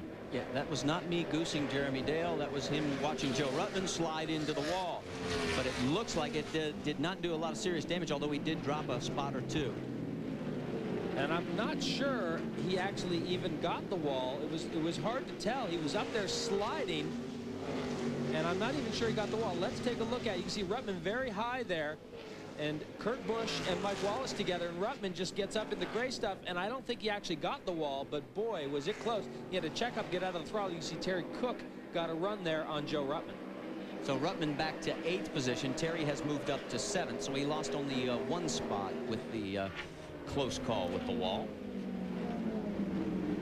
And don't forget that Greg Biffle did not change right side tires, and all of these other guys up in the front did change right side tires. So Greg Biffle doing a pretty phenomenal job now in 3rd place, having not changed those right side tires. And while all this has been going on, that man right there, Jack Sprague, has taken advantage and opened up a 1.2-second lead over 2nd place Randy Tolsma. We complete another lap here at Gateway International Raceway. The music says we got to take another commercial break. Jack Sprague's up front. Stay with us. Terry, I think that's when I took my... Lap number 57, Marty Reed, along with Jeremy Dale, Amy East, Dave Burns. That is our race leader, Jack Sprague. And his race history here at Gateway, well, he is the gatekeeper because he has 2 top 5 finishes. He's finished 3rd and 4th. And he has led 97 laps, which leads all drivers here in the series at Gateway, but he's yet to win here. Well, he's got a good truck this year, but he had a good truck last year. And Greg Biffle won this race last year with some good pit strategy and a little bit of luck, and Jack Sprague did not have that last year. Let's get an update on our race leader from Dave Burns. When you mentioned pit strategy, Jeremy, pitting has been a problem for them this year. Remember, 2 races in a row, they had lug nuts jammed in their guns. They did not have it happen last week. They didn't have it happen this time, and they had a sub-10-second pit stop for the 2 right side tires they took, which is really good. And Jack's complaint was just a little bit tight from the center off, so they made an air pressure adjustment, hoping that fixes it. Well, 1.5 seconds now, this time by the stripe, is the margin back to 2nd place. Randy Tolsma, there he is, coming into the Citgo SuperGuard Dodge, and then on to 3rd with Andy Houston right there, streaking on by. Then 4th is Greg Biffle. 5th is now Mike Wallace, and 6th is the Exide Ford of Kurt Busch. And you're on board with Biffle, and here comes Wallace. And I would say right now, Greg Biffle is the gatekeeper because these guys are lined up behind him. Remember, he did not take the right side tires on the stop. under yellow, and all these other guys did. So Greg Biffle, and you can see Wallace there grab third gear. That's a great shot. And look at the Exide Ford. Busch slingshots around and may take the position from Mike Wallace. And Kurt Busch does not let an opportunity pass him by, that's for sure. Remember, these two right now have a bit of a rivalry building. You heard Biffle feathering the throttle. Oh, he came close to the wall again. Well, he's running that higher line, and certainly he's not far off the wall, even turning into turn one. So Greg Biffle having to drive probably a little bit harder right now than these other guys. And Kurt Busch makes it side by side with Mike Wallace through turn two. On board Mike Wallace, you're looking at Kurt Busch. Busch backs out of it. Gives Wallace enough room. It's too early in the race. Remember, it's 160 laps. And the halfway mark, of course, being the 80 lap mark. We're working lap number 61. So that also begins to play in some strategy, because if the rain was to come back, this race would be official after 80 laps. And by the way, you can see Joe Ruttman now sneaking his way back up behind Kurt Busch. Terry Cook had gotten around Ruttman, and now Ruttman is back past Cook and sneaking his way up behind, right now sitting in 7th, coming up behind Kurt Busch. And there is Mike Wallace, currently running 5th, Kurt Busch 6th, Ruttman 7th. And Ruttman running laps a couple of tenths quicker than these guys in front of him right now. And as we move a little bit further on back, we're looking for Steve Grissom. He is currently running in the 11th position, and he has got Brian Reffner and Rick Corelli breathing down his back bumper.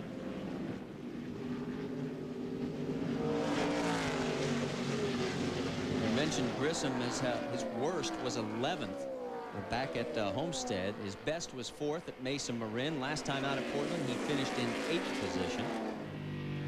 He said, as we go on board with the number 43 of Steve Grissom, he said the hardest thing about this series was getting to know the system. Well, no matter where you race, there is a certain way of doing business. And when you come into a new race series, you have to, learn how everyone in that series does business. Well, he's doing the job right now and taking care of business. Jack Sprague's in the best spot.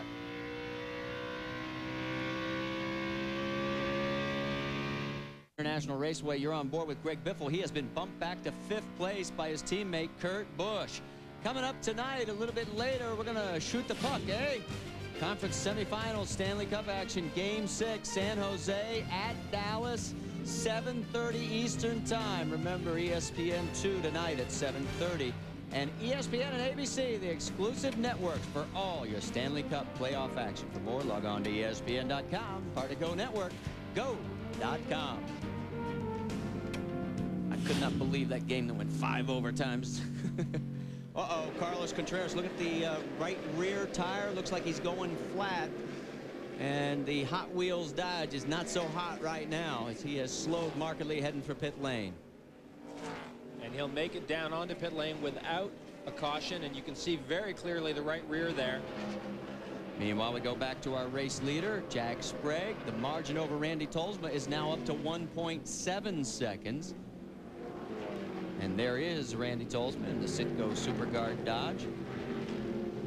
And boy, you just love to see Randy Tolsma have a decent finish. I mean, yeah, you'd love to see him win a race, but boy, if they had bad luck, and it would be great to see them have a decent finish. And there's Dennis Setzer, and these guys are having motor problems with the Mopar Dodge. He's actually gone down a lap now, sitting right now in 24th. So Setzer, and the word from pit lane is that he may have dropped a cylinder. So that is going to hurt him in the points. He came into this race in 7th, just 12 out of 6 and 162 behind the current points leader, Mike Wallace. Dave, you got more on the Mopar Dodge? I did speak with Howard Comstock, Dennis's crew chief, and he did confirm that, Marty. He thinks they might have broken a valve, and that is the problem that gave Setzer that missing cylinder. Hurts guys after that second place finish last week at Portland, huh? Yeah, it really does. They really had a great run there. I mean, he's not known for his road course racing. He and Andy Houston put on a great battle at the end. His worst run this year was 32nd. back at Homestead when he had engine overheating. So here comes Ruttman with Biffle, and they're side by side. Not for long. And look at, he chases him right up the racetrack, and that's going to give Mike Wallace a nice little opening to get a run on Biffle down the back straightaway. So give another spot to Mr. Ruttman, move him up into the 5th position. And, you know, sometimes it happened with Jeremy Mayfield's team. They get caught with a fuel situation, come back and win the next race, and we're on board, and Biffle's in trouble again. That right side tire is gone. Well, he's definitely struggling a little bit with that truck, but you know, compared to these other guys that are on much fresher right side tires, these guys run 3 wide down through 1 and 2. That's Kenny Martin in the 98 going a lap down on the inside there. And look at now, Randy Renfro has closed up to this group of trucks. Randy Renfro in the number 41 Dodge. There he goes, just in front of the 98 truck. Had his best career finish this year at Mesa Marin when he came home in 5th position. And they've been quietly, effectively sneaking up on. He has a purple driving suit that the team has nicknamed him Barney. In fact, Barney even rides along in the truck every week now. If you get the purple driving suit, you're pretty much asking for the Barney. That's Rich Woodland that they're lapping there in the number 6. But he's done a nice job. Well, they had a great pit stop, and he's done a nice job to close this gap down. Biffle currently running in 6th position. We all go on board with Mike Wallace. Let's get more on Biffle. He's in trouble. He's getting passed again, Dave Burns. And I just spoke with Greg's crew chief, Randy Goss. They did change left side tires. As you mentioned before, they took a rubber out of the left rear to try to fix the tight through the middle condition. But now the right sides are giving up. Randy confessed to me, we need a yellow. He kind of waved his hand like a yellow flag. They would really like to get that now. His logic, though, was he didn't want to put his rights on too early. At that time, it was about lap 40. He cuts the rest of the race in half, 120 laps, and he got 60 per for the 2 right side sets. That's quite a bit of, quite a bit of time on that right side rubber. If he could just catch his caution now, Goss's strategy may hold out. Well, you saw Randy Goss there waving his arm like I could use a yellow flag right here, guys. Well, and what doesn't get discussed there is the fact that these guys are confident that this set of left side tires that's on the truck right now can probably go to the end of the race. Certainly, they may have to do that. Well, we're approaching the halfway mark in 5 more laps, and this race will be official. Greg Biffle, remember the last time he started on the pole here was 1998? He finished 19th. They don't want to duplicate that today. Jack Sprague's up front right now. Serious trouble. He has dropped all the way back to 9th on those right side tires that are gone. Well, watch him here. This is down. He's down in the middle of turn 1 and 2 here. He makes the downshift to 3rd, and the last few laps he's very loose coming off. Watch his hands here. Okay, nice and tidy that time. You see him now upshifting to 4th as he heads down the back straightaway into 3. Into 3 now. His lap times have dropped off to 36.1 seconds. You can see a little bit of a wiggle there coming off turn 4. That's the radio button there, his left thumb. And you can see the tachometer there obscured just a little bit by the steering wheel. You can see the RPM drop, and he'll go down a gear, so you see the tachometer go up there. 6-1, Crawford behind you. Here's the lap time. See the little wiggle there coming off turn 2. Let's get an update on some of that talk that's going on between Randy Goss and his driver, Dave Burns. You heard the lap time go out, 36-1. During the commercial break, that was one of the things that Greg was asking for. Guys, I need some lap times. But what he said before that was even more telling. Where is the leader? Greg called that out. He wanted to know where the leader was because he knows he's going backwards. Well, he is 21 seconds behind the race lead, and he's in trouble right now because Rick Crawford's about to bump him back to the number 10 spot. So our pole sitter, this strategy may backfire if they don't get a yellow soon. Remember, they were the only team to change left side tires. Everybody else went for the rights. Now this is on board with Steve Grissom looking at that battle right in front between Crawford and Biffle. And look at Biffle. Boy, Biffle might have just nicked the wall there coming out of 4. I did see some marks on the wall. But the problem now with their strategy is that they're going to lose a lot of track position as we look at the battle here for 7th between Terry Cook and the 41 truck of Randy Renfro. Renfro's got the inside line. Cook says, yep, I'm going to have to surrender it right here because cannot afford to slide it all the way up to the concrete wall. We have passed the halfway mark, so this race is official. So track position now becomes essential should the rain clouds open up again, although we should tell you that even though it looks very ominous, we're being told that the rain is still off into the distance.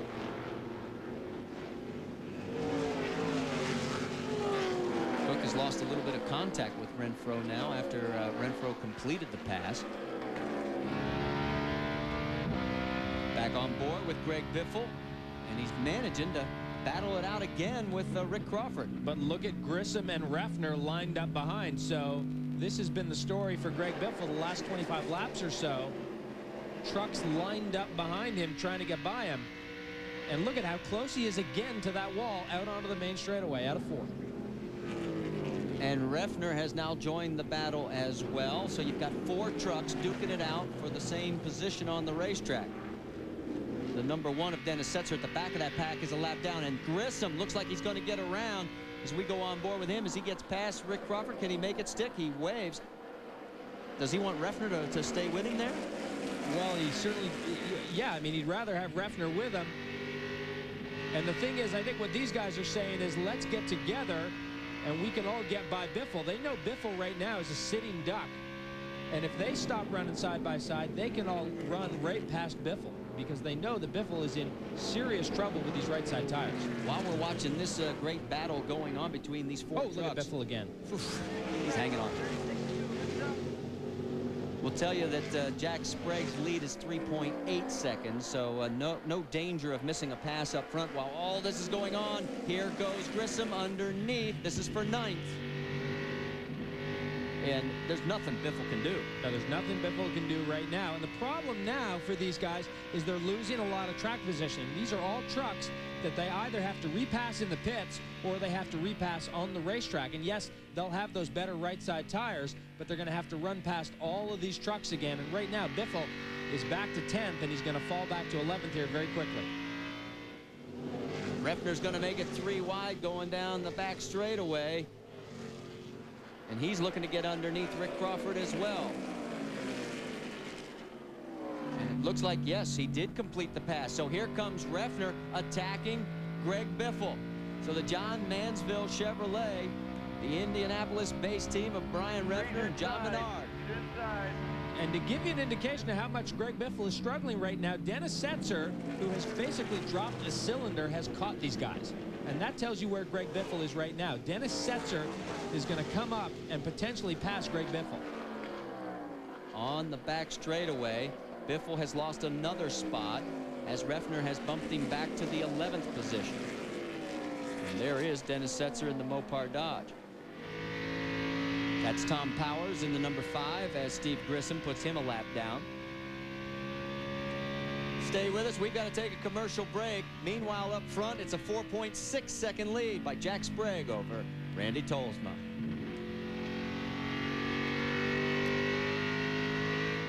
Pepsi, he could wait no longer. He radioed in, guys, if I keep going this way, I'm going to wreck and we'll be done for the day.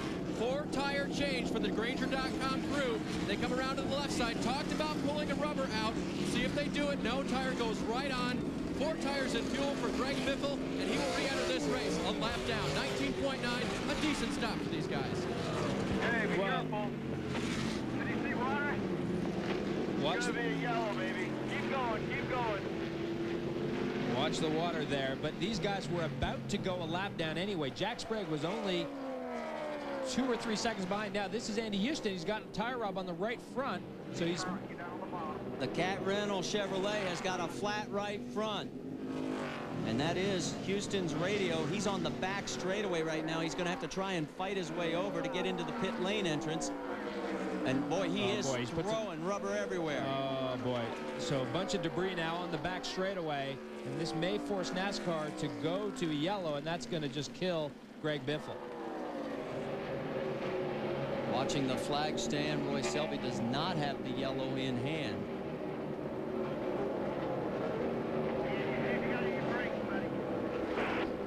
So Andy Houston makes his way around, but look at all that. I mean, that looks like a piece of metal back there, but that's well to the inside. You can see how far away the trucks are, and even if you put 3 trucks across.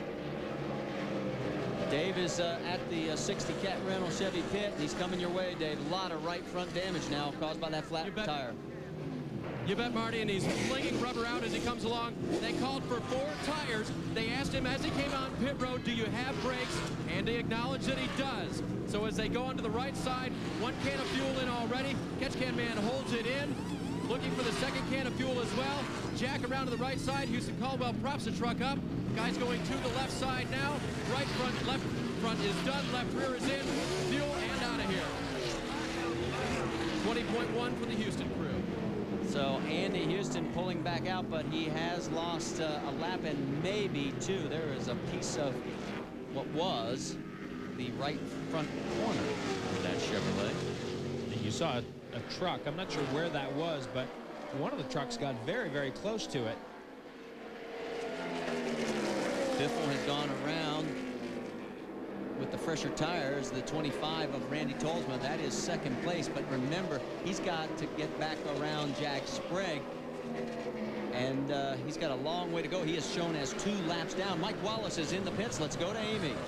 On his first round of pit stops, the Ultra Bad Boys gave him right side tires. He'll now take on left side, make a track bar adjustment, slight air pressure adjustment. Tim Cahoon said that he had just had a really slight loose condition, a lot of slight stuff going on down here. Feels good, and the Ultra Bad Boys have got him out of here. I'm wondering, we are working lap 100, which would put him in the fuel window to be able to go the distance. Why not put 4 on? Well, now 1 sec. We went back to green flag racing at lap 45, so Wallace just ran 55 laps. We've got 60 to go. So unless those guys are really confident, and Dave is down as Terry Cook comes in. Dave. He pulls a pickup truck to a stop. They will go to the right side first. Left side tires waiting for him just over the wall as they are handed over now by crew chief Jerry Cook. Tire carriers bringing those tires back across the pit box. That rule now in effect. He's just a little bit of adjustment now. And to the left side, they're going to go. Fuel is good. Catch can man has his hand up, but slow on the left side tires now, having just a bit of trouble. They get Terry down and out of here now on the lug nuts on. 26-second stop. And remember, our fastest stop so far was like 19.9. So a big difference there, and that's a lot of ground to make up when you're giving up that much in the pit lane. No question about it. So the big question is, what will Jack Sprague do for tires? He's now run about 56 laps under green here, and this is now Refner coming into the pit lane. Refner shown in 7th position when he made this pit stop. Now remember, last time that he came in, he took on right side tires, so it'll be interesting to see if they go for 2 on the left or a 4-tire change, and this looks like it could be a 4-tire change here on lap number 103. Clock is running on the John Mansville Chevrolet crew.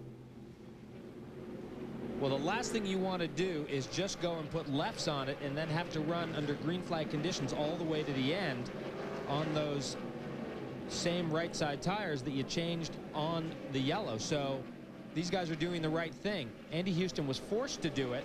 Mike Wallace did not do it. Mike Wallace just went with left side tires. A 26-second stop again, this time for Brian Refner. That's not real good. You're giving up a lot of track position, but he now has 4 fresh tires here working lap number 104. Theoretically, depending on his fuel economy, he might be able to stretch it and go the distance. And the big question mark here is going to be Jack Sprague, and Marty Houston is in now. And it looks like, see the right side there? It looks like he may have brushed the wall. And Kurt Busch has slowed on the racetrack. Is he out of fuel? He has shaken it. Yes, the 99 Exide Ford has run out of fuel here on lap number 104. And so the question is, can he get it back to the pit lane? Otherwise, the yellow is going to have to come out. That is Matt Chambers. Greg Biffle you see going by. Here goes Andy Houston. I don't think he's going to make it. I mean, he is just midway down the back straightaway. And Kurt Busch having a hard time getting enough power, enough fuel into the motor to fire and get him around to the pit lane. No matter what happens, his chances of winning this race are over. Amy, what's going on? You guys just 5 laps ago, I asked crew chief Matt Chambers, what lap will you have to stop? He said, we can go to lap 110. Obviously very short of that. They are out of fuel. Matt Chambers is now working his way over to the NASCAR official. They're going to have to give him a caution because Kurt just simply cannot make it over to the pit stall. Costly mistake for the Exide team. This, by far, like you guys said it, contentions of him winning are no longer. Well, no question about that, but you saw one of the trucks that was headed for pit lane drive by him on his left. He's parked it in the middle of the racetrack. So we're going to take a commercial break. The yellow is flying, our third of the day. Stay with us. Back after this. Back at Gateway International Raceway here at the bottom of the hour. Glad you could be with us. Marty Reed along with Jeremy Dale, Amy East, and Dave Burns in pit lane. We're under our third caution of the day, and the reason is Kurt Busch ran out of fuel. Tried to stretch it 64 laps by our count, and we thought everybody would have to go in by lap 60, so he actually got 4 more than our calculations, and obviously their calculations were wrong as well. And the guy that did stretch it was Jack Sprague. He had not stopped yet. So why did they just drop the? They just jacked the truck up and then dropped it down. Got the right rear jammed in there.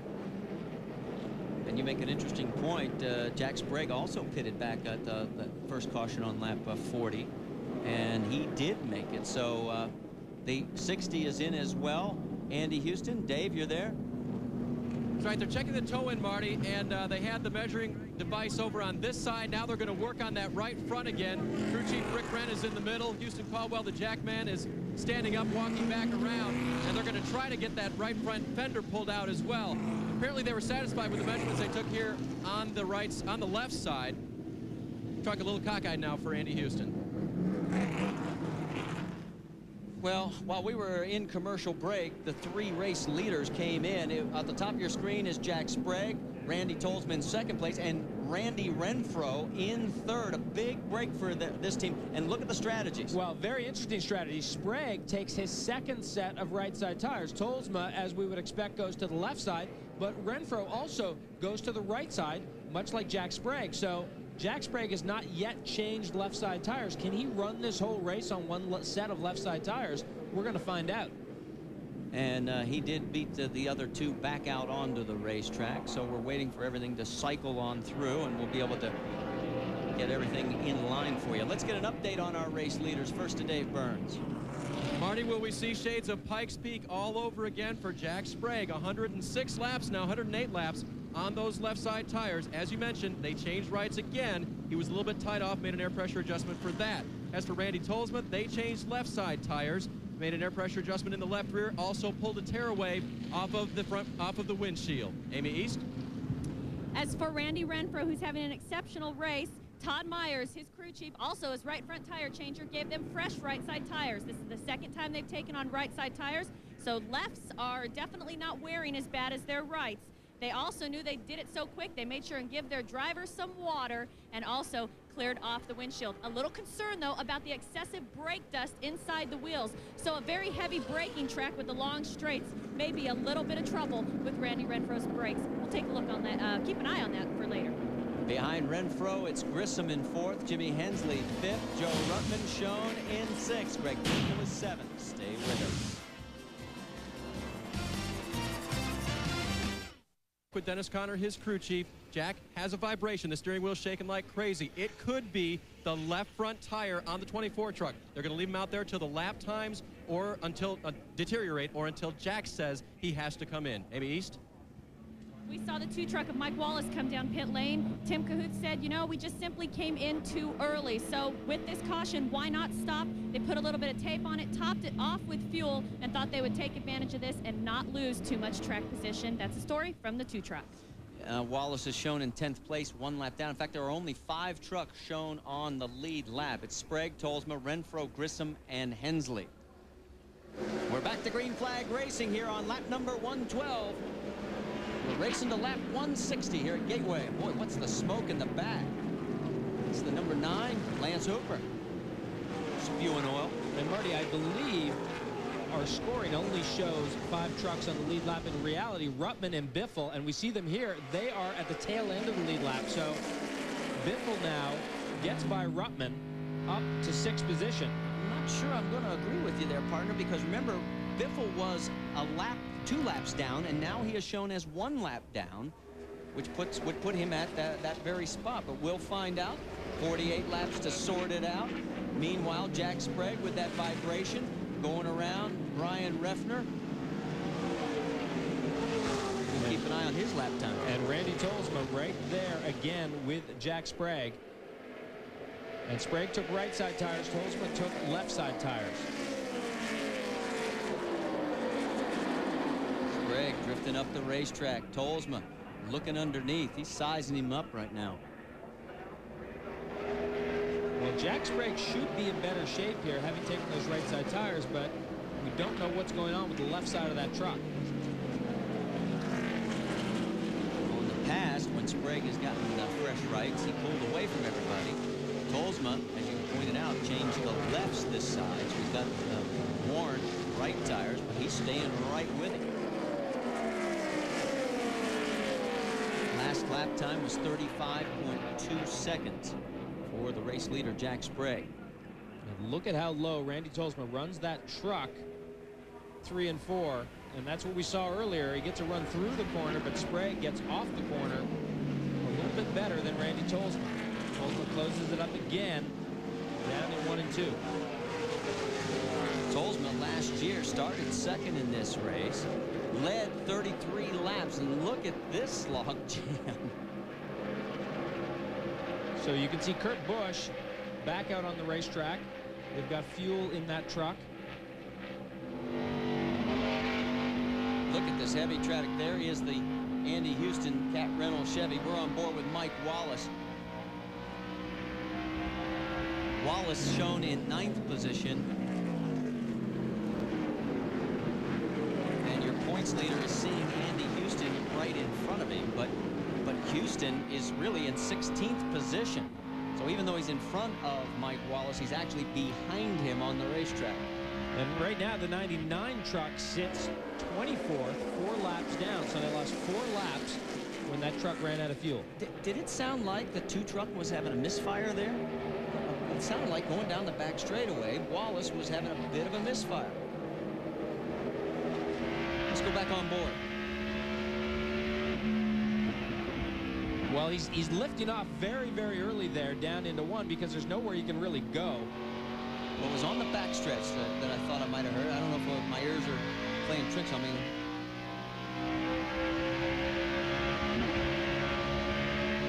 Did you hear it? I did hear that. A little hiccup in there. That's what I heard the last lap. And that wasn't a shift because he's in turn 3 and 4 where you wouldn't shift. So maybe a hiccup of a problem for the number 2. And he and Andy Houston still nose to tail. Right in front of him is Rick Crawford in the 14. But this last yellow coming out the time that it did really shook up this field.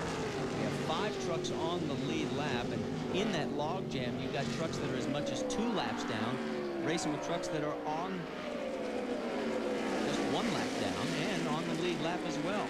Look out. This looks like a prescription for disaster waiting to happen. That is a cluster jam if I've ever seen one.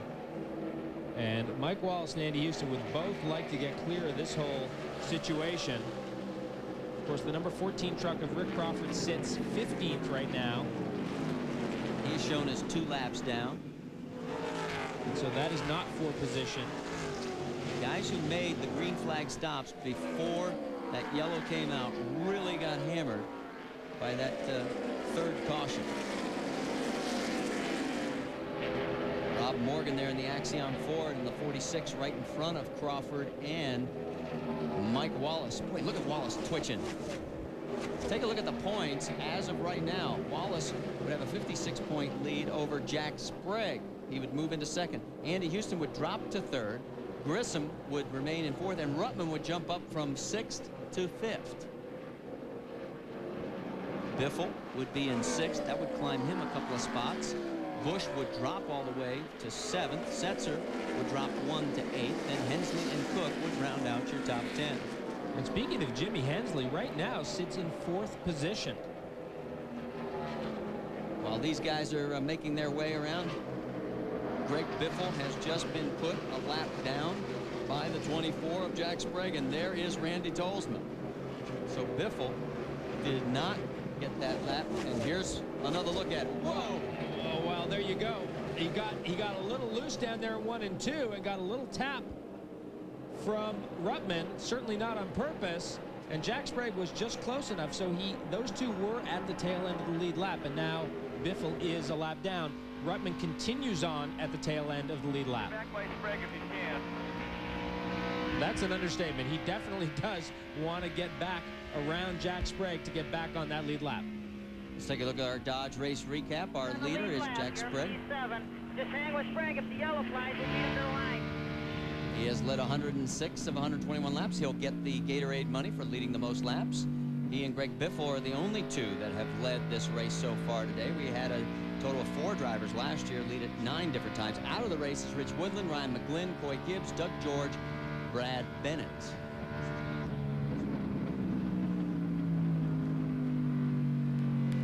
Biffle back on board. Now this is Biffle, and he is trying to get back around Jack Sprague to get back on the lead lap, and he's going with Terry Cook. I'm going with Cook. And we do now have it confirmed. You were right, old great guru sage of the lap counter. He was on the back end of the lead lap, and right now has to do it again because he is around Jack Sprague. And he's got a long way to go, and there's a good job and an attaboy from Max Jones, his spot. Now those left side tires that Jack Sprague has probably not helping him right now, and Greg Biffle with a much better truck.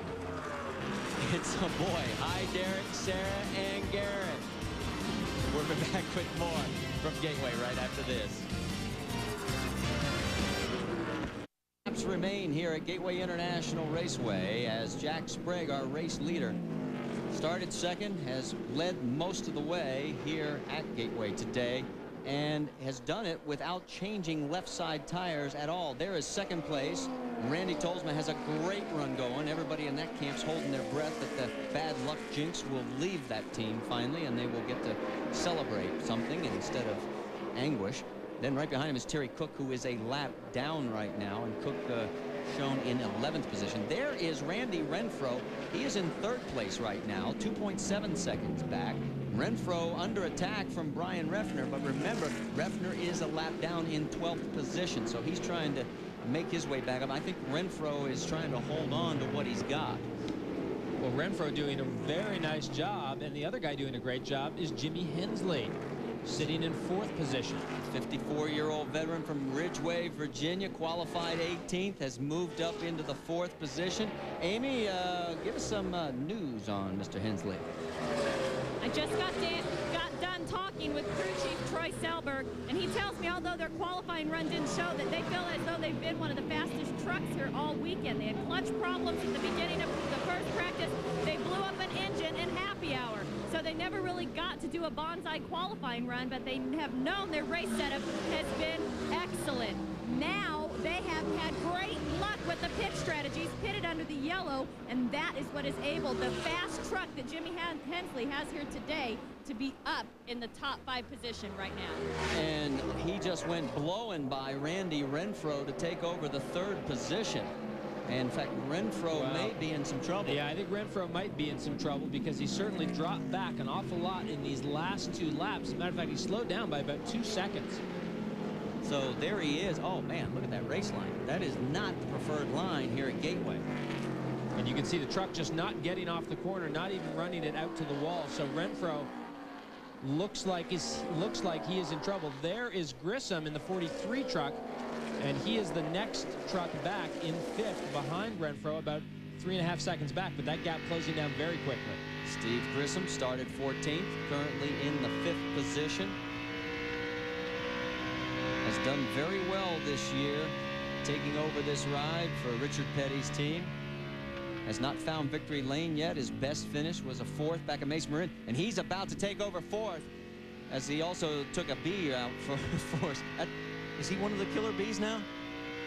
He's not driving for Jack Roush. Look at Renfro. He's even pulled over on the left side of the racetrack, and he may be headed for the pit lane as Grissom goes up into 4th.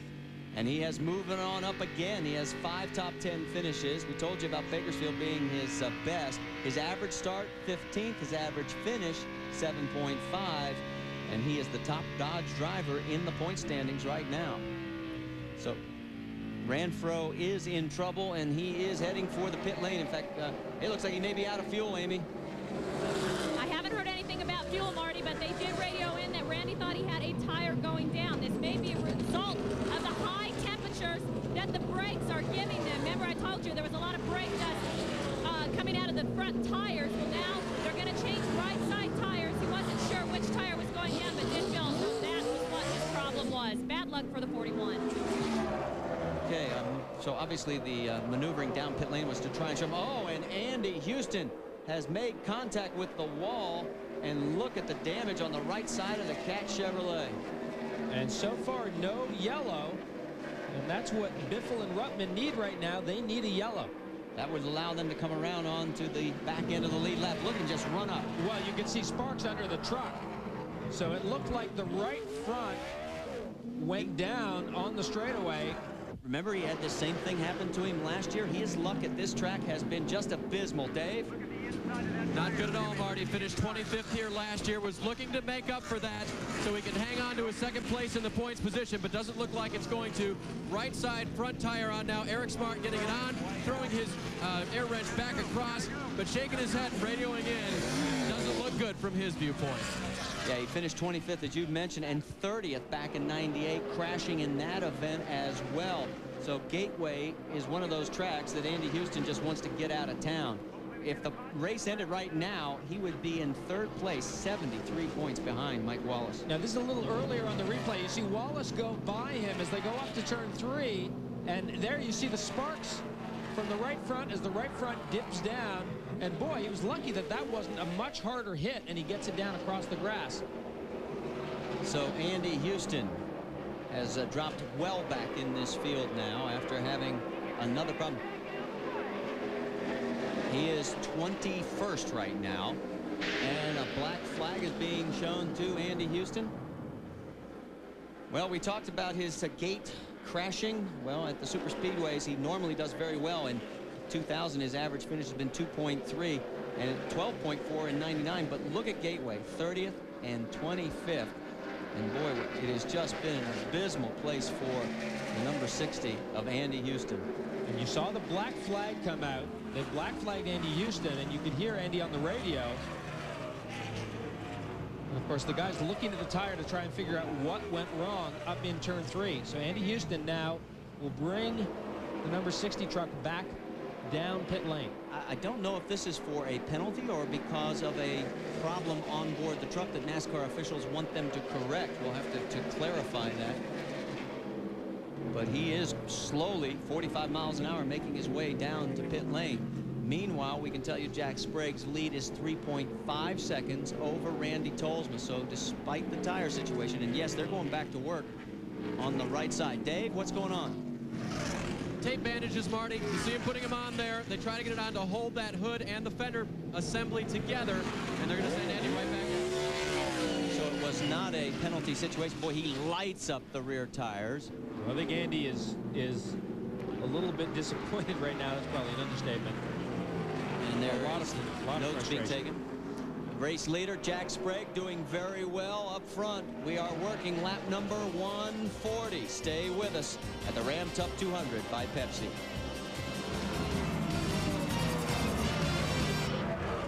How about the 1989 Tyson Holly Farms 400? That's going to be later today on ESPN Classic. 4 o'clock Eastern to be exact. If you don't remember what it was, well, Jeff Bodine edges out Dale Earnhardt and Ricky Rudd, and it was a true classic. So to order ESPN Classic, dial 1-800-CLASSIC or call your cable provider. There is your race leader, Jack Sprague. Has finished 3rd and 4th here the prior 2 years at Gateway, and right now is in control of this event. 5.5 seconds ahead of 2nd place, Randy Tolsma. With that original set of left side tires. And the question is, if they do get a yellow, what are they going to change? Dave, you've got an update on the strategy for the 24 truck? Well, I'm afraid I don't know which they will change. I would assume left because I talked to Eddie O'Hare, the tire man. He said they couldn't go all the way. So they're worried about that. No report of the vibration. Jack continues to get the intervals on the 25. He asked for them earlier. As for Randy Tolsma, I spoke to his crew chief, Gary Showalter. He said we can go to the end, but we need to put on right side tires in order to beat the 24. We'll come in if there's a yellow. Only 16 more laps remaining here. And look at the interval as our camera pulls back to Randy Tolsma. So Tolsma has not narrowed this gap. In fact, if anything, he's losing ground and could be coming under attack in the not too distant future from Jimmy Hensley, who is currently running in third. Well, keep in mind, Tolsma has probably close to 100 laps on these right side tires. So as Dave just said, they need to get in and get some right side tires on that truck if they are going to have any shot at beating Jack Sprague. There is the 73 of B.A. Wilson, currently running in 9th position. He started 22nd, and B.A. doing a fine job. His best in the series has been a 12th at Las Vegas Motor Speedway in 1999. And his last time out, he was 16th at Martinsville. So a great run going for B.A. Wilson.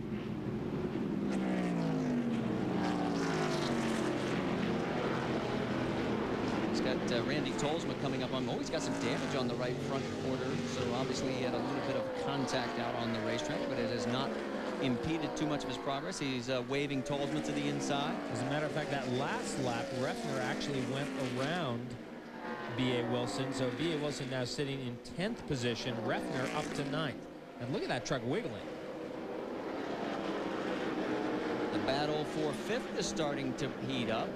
This is Greg Biffle and Joe Ruttman. Ruttman's got the position. Biffle wants it. Now remember, these guys are on the lead lap. Well, and look at, you could see Ruttman struggling with his truck. He's running up the mountain. Well, you could see him coming off too. Ruttman was very, very loose.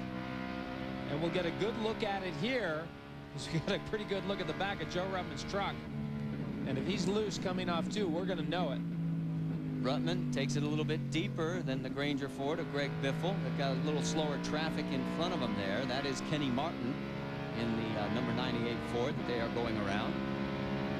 Kenny currently running in the 22nd position. Oh, Ruttman having all kinds of problems. Here goes Biffle looking underneath. This is for position. Well, and Greg Biffle knows how Joe Ruttman feels, because we saw Greg Biffle having exactly the same trouble not that long ago. And so Greg Biffle now up into 5th position. So Biffle takes over 5th spot. Look at how close he comes up to the wall. And as we look a little further back, that's a battle for 13th between the 62 of Brendan Gaughan and the 14 of Rick Crawford. Now, Brendan is currently leading the Winston West points. In fact, he's got one victory. Hasn't finished below 4th position in that Napa Chevrolet that he runs on that tour. And his career best in the Truck Series, 13th, his last 2 times out at Phoenix and Mesa Marin. So this team really starting to come together. And they will do a limited Truck Series schedule this year, and he has taken that position away. So Brendan Gaughan into the 13th spot, which is exactly where he's finished the last 2 races. He too has a little bit of damage. His is on the left front quarter. And for such a quick racetrack, it's surprising to see as many trucks damaged, because a lot of these trucks have damage on them. Brendan's last lap, 35.6 seconds. You saw the mile an hour. And I don't know what happened to Rick Crawford. Remember, he was mixing it up for the race lead for a while there in the top 5. In fact, he has 2 top 10 finishes here the last 2 years that we've run here at Gateway. But it doesn't look like it's going to happen today, as he is in the 14th position. And let's move a little bit forward to the 12th position. That is the number 7 of David Starr. Now, he won the Winston West race at Las Vegas Motor Speedway. Started 26th, came all the way up to his current spot of 12th position. and plans on staying with John Conley and doing as best they can to try and improve that program. And here comes Brendan Gaughan. Looks like that's going to be for position. Yes, it is. So Gaughan's going to bump David Starr back to 13th. Gaughan moves up to 12th, and here comes Crawford White with him. You see some debris coming off Andy Gensman's truck. That might have been tire, though. I'm not sure. And look out, Gensman doesn't know which way to go.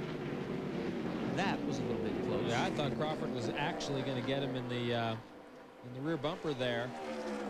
Starr's trying to take the position back from Crawford. They're going to go side by side.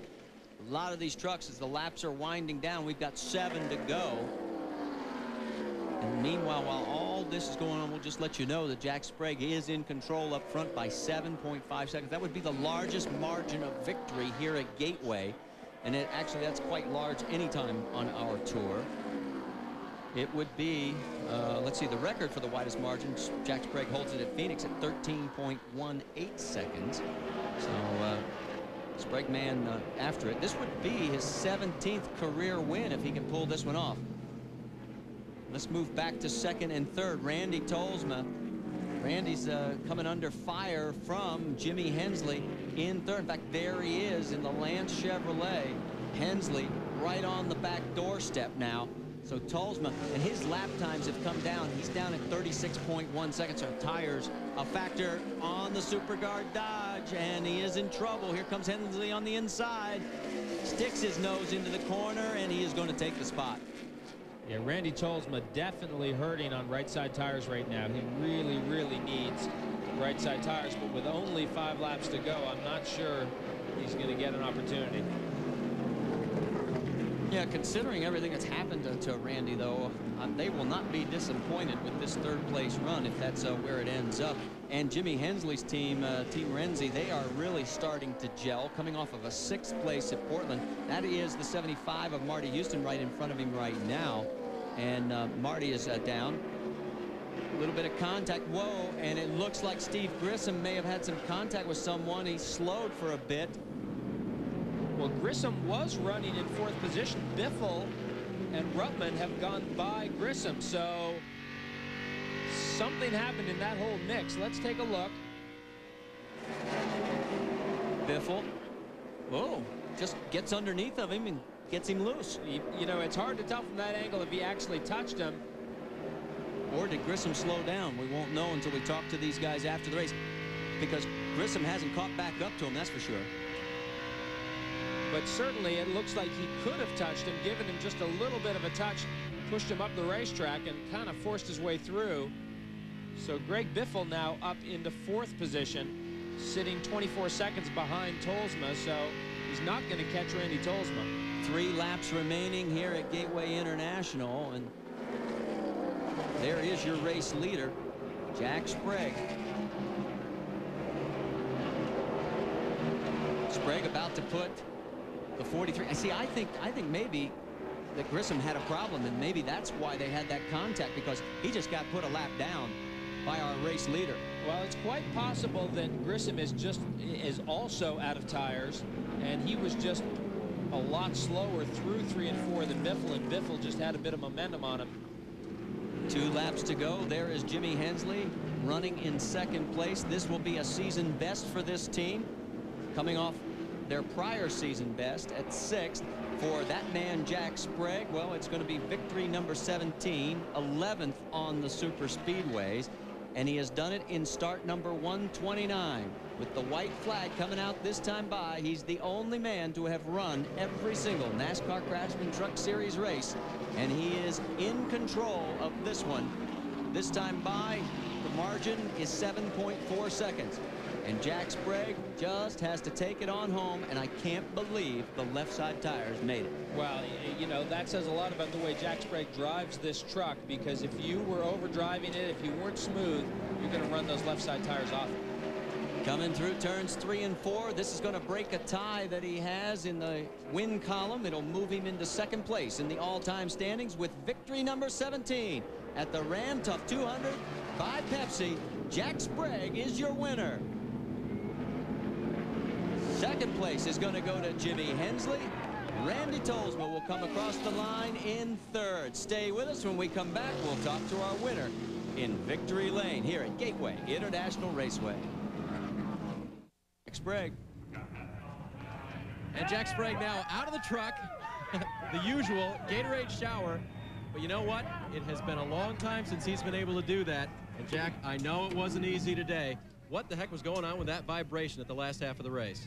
Well, first and foremost, I've got to tell David Lovendahl and his family that on behalf of my family, my team, our thoughts and prayers are deeply with them. I mean, I can't believe one family should go through what they've gone through, and I really don't understand. But David, you know, I know you're probably watching, and we love you, and you've helped me a lot through my career, and I feel bad for you. But I tell you, the Team GMAC guys did a great job. Dennis did a great job. The vibration was we never changed left side tires. We ran 160 laps on left side tires, and that wasn't really what we wanted to do, but kind of caught us. We were going to pit for 4, and caution came out. We couldn't do it. We had to take 2, so we had to take rights. That was a great call, but I tell you, the GMAC Chevrolet flew. It flew all weekend. Dennis did a great job in the pits, and my guys did a great job. Pit stops were great. And I like to tell my daughter Paige, hi, I'll be home tonight. All right, congratulations from wife Rhonda. Jack Sprague, your winner. So let's take a look at the final results. We had a total of 5 trucks on the lead lap with Hensley, Tolsma, Biffle, Ruttman in those top 5 spots. For Dave Burns and Amy's, I'm Marty Reed. As we take a look at the points, it's Sprague moving into second by 60 markers now. Andy Houston drops to third. And coming up is going to be the Thunder USAC Coors Light Silver Bullet Series right here, 4:30 Eastern Time on ESPN2. That's just later today. And our next truck race next Saturday from Memphis Motorsports Park, Quaker State 200, presented by AutoZone. That's at 3 o'clock Eastern Time. For Dave, Amy, and Jeremy, I'm Marty. We'll see you next time we go racing. This presentation of ESPN, the worldwide leader in sports. For more, log on to ESPN.com. Part of the Go Network. Go.com. We're out.